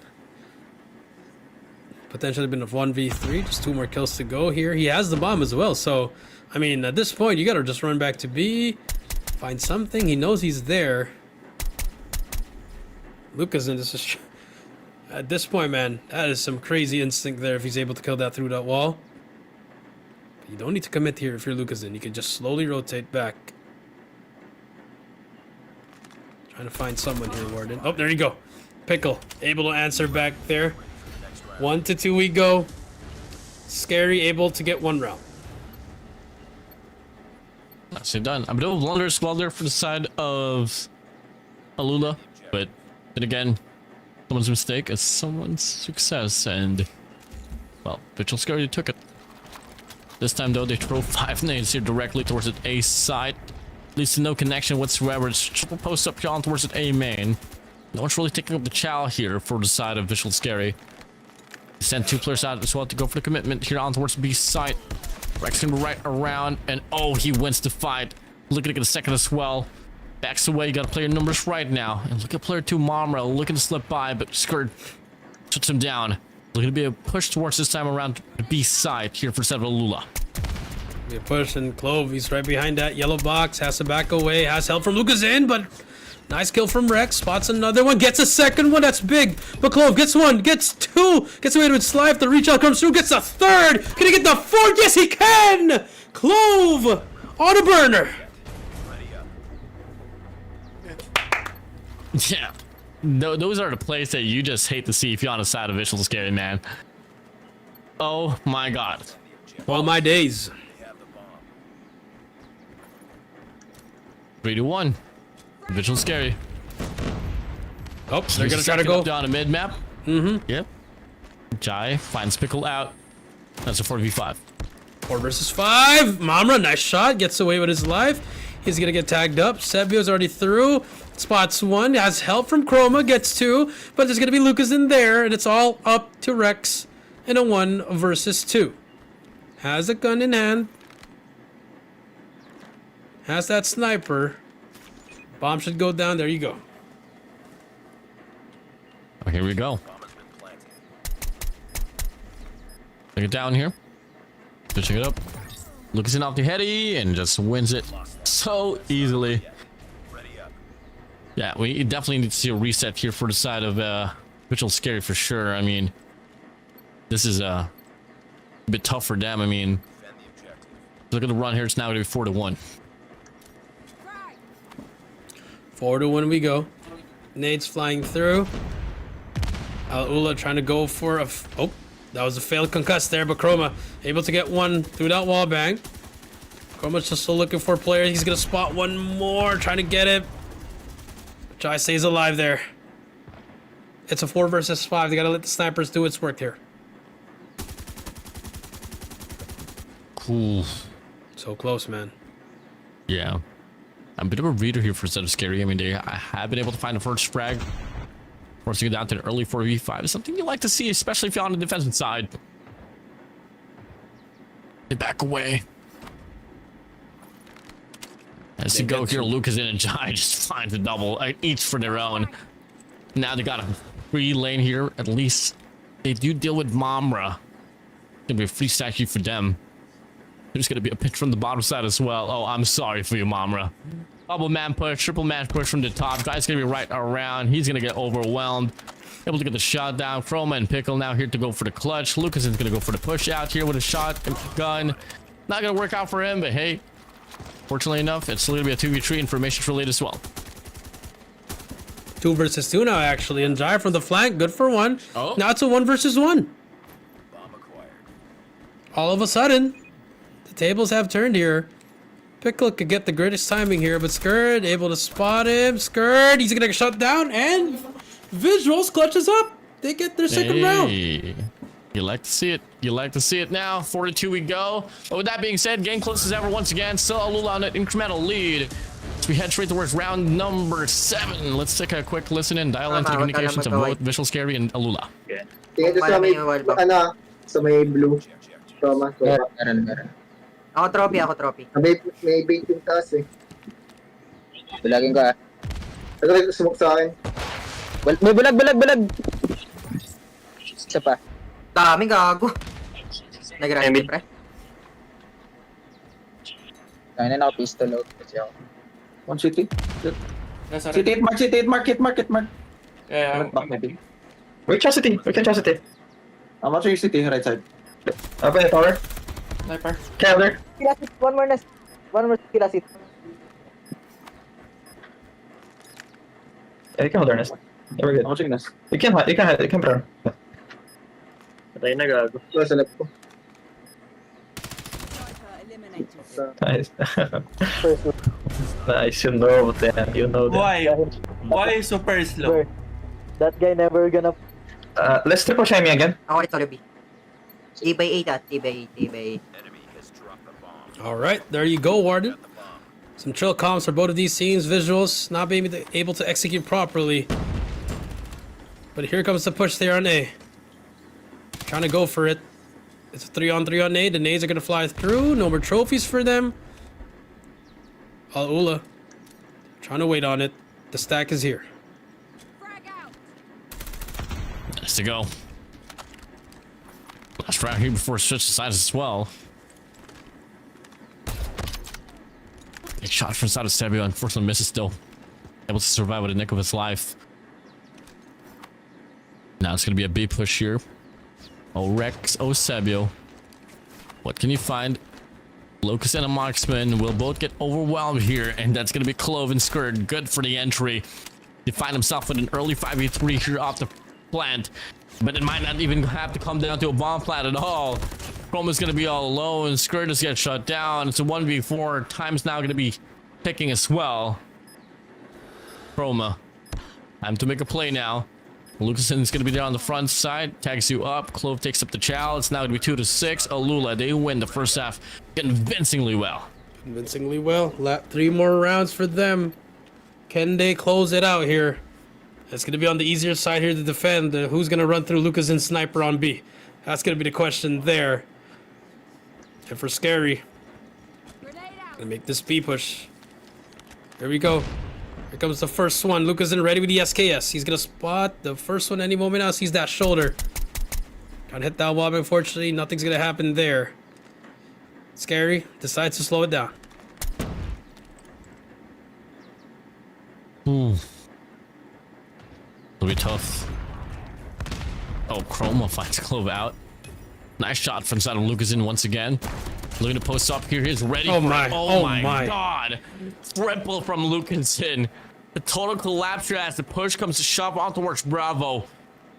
Mamra shaking, sweating bullets, backs away. Look at the double back here towards B side.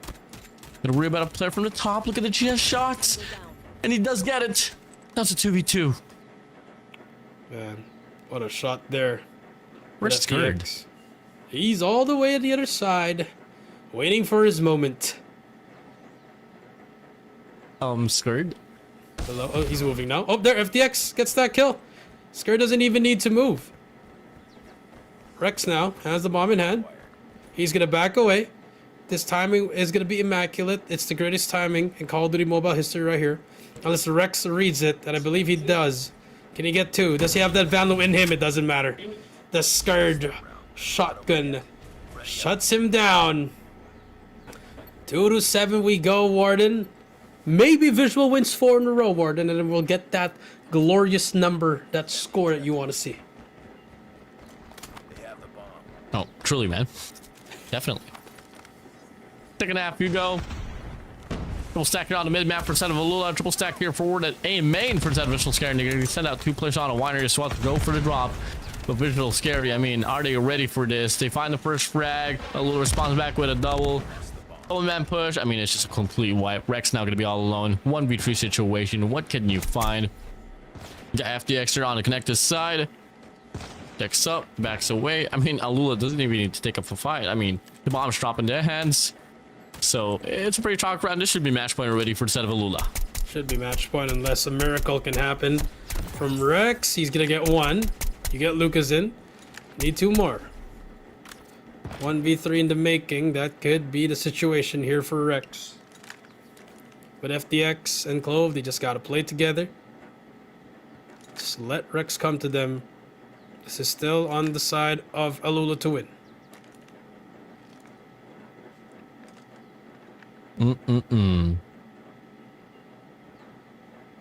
If you can pick up the bomb here, never mind. Question is, does he pull back? Or still commit towards the ace side?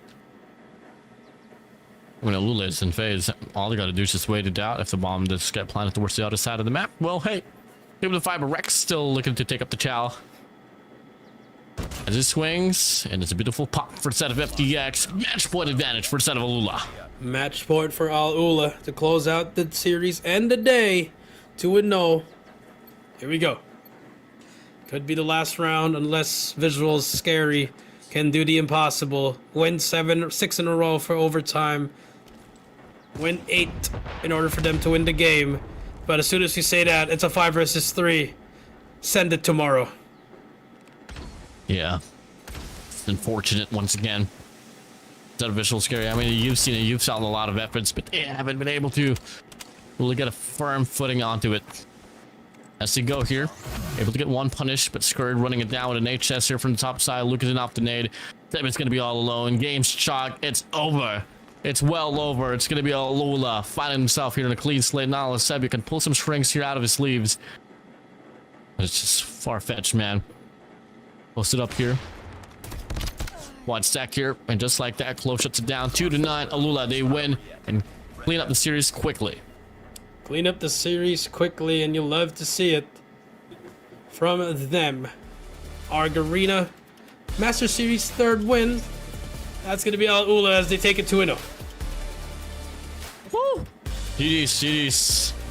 Well played. I mean, hey, valiant run once again, valiant efforts, but when it comes down to just winning, it is not exchanged at all here for the set of ALUla.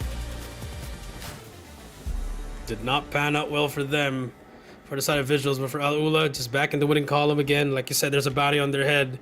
A lot of teams gunning for them. Take a look at the score here. It was one-sided from start to finish, Warden. Yeah, I mean, the hardpoint game, not gonna lie, came off pretty nicely. I mean, for the set of Visual Scary, first 2 sets of hardpoints came in pretty competitively. It's just unfortunate that, again, there was some signs where it was just ALUla being ALUla, winning dramatic heroic gunfights, and then when an opportunity slightly shined once again for the set of Visual Scary to take the hill right back and the game right back. Fortunately, that time around, they dropped the opportunity. Operators wasn't connected, so on and so forth. Yep, that is it. That is it. Take a look at the highlights here, man.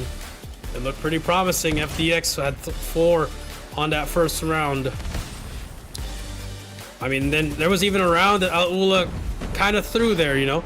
That 2 versus 4 where you saw them clutch up there. But it didn't matter in the end as ALUla just gave them the business. Start to finish. Start to finish indeed.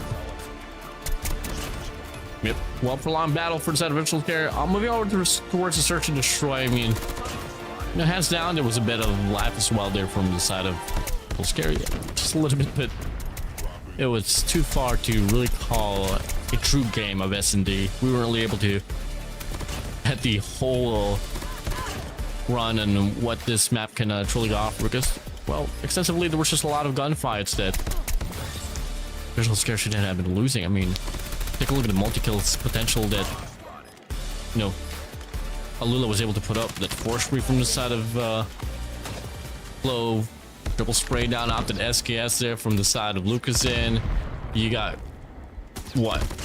FDX as well running it down with a shot. There was just so much heroic plays that really put down the players of VİZUALZ. That's true. I mean, this round right here, man. Lucas got what, 2 more there? My goodness, just gotta get that trade. This was a nice shot by Mamura, but then again, SKAERI was able to hit that shotgun and shut him down. And now kills to go. Yeah. Beautiful reads, really great fundamentals, the trade's spot on, the communication's all precise. And that really is what, truly not the only factor, but what separates ALUla coming in from the rest of the squads of this competition. I agree. Our MVP, match MVP, is going to be Clove with 17 and 2.83 KDA. And let's take a look at our series MVP, which is going to be no other than the man himself, Lucasin. 78 and a KDA of a 2.0. Amazing. Yeah. Well, 2.0 KDA is just honestly insane, really insane overall across the series itself. But again, it's how the games went. It was what, 250 to 180 plus on the hardpoint takeoff. 9-2, just so much there for the set of ALUla. It was nicely done. Once again, valiant efforts. But hey, you gotta move on to the next. But you gotta focus on your VİZUALZ. It's gonna be the matchup that you're gonna be having up against Legends by tomorrow's run. Yeah, it's true. They're gonna have a matchup tomorrow. It'll be important for them to take a look at the standings here. Rival leads everyone with 13. ALUla with 12. LB gets third. Legends with a 2-point lead on to VİZUALZ right behind them, and DVK finally getting at least 1 point, and AMG, the last team, not getting a point yet. Not at all. But we're gonna have a matchup between Dovik and Oblivion and AMG.NL X on tomorrow's run as well. So I'm pretty excited about that one. So, hey, ladies and gentlemen, if you're just tuning in, this is unfortunately the end of the broadcast here for this day number 5 of the round robin group stage. Day 2 of week 2. We still got 2 more days to go to sum things up here for our group stage. For tomorrow's run, we're going to be expecting and seeing a lot of very important matchup. First up, we got VİZUALZ SKAERI up against the one and only Legends. And right after that, it's going to be a blockbuster match. Literally a blockbuster match. It could be a foreshadowing on what's going to be happening on the grand finals. It will be the Red Rebellion Elevate up against the ALUla Club. And right after that, it's going to be Dovik and Oblivion up against AMG.NL X. So we got a lot of things up ahead tomorrow's run here, Jericho. I'm excited to watch that because I know someone's casting here tomorrow. A return of a familiar face for everyone. So make sure to stay tuned that one as well. It's going to be Warden and that person, and we're going to keep it a surprise. But then again, I mean, I enjoyed today. It was a great 3 series, and tomorrow is going to be much more of a banger, Warden. Definitely, I'm pretty excited for this one. With that being said, ladies and gentlemen, this is the Legacy of Champions, the Garena Masters 11. Closing out for today and tonight. See you guys tomorrow. Goodbye and good night.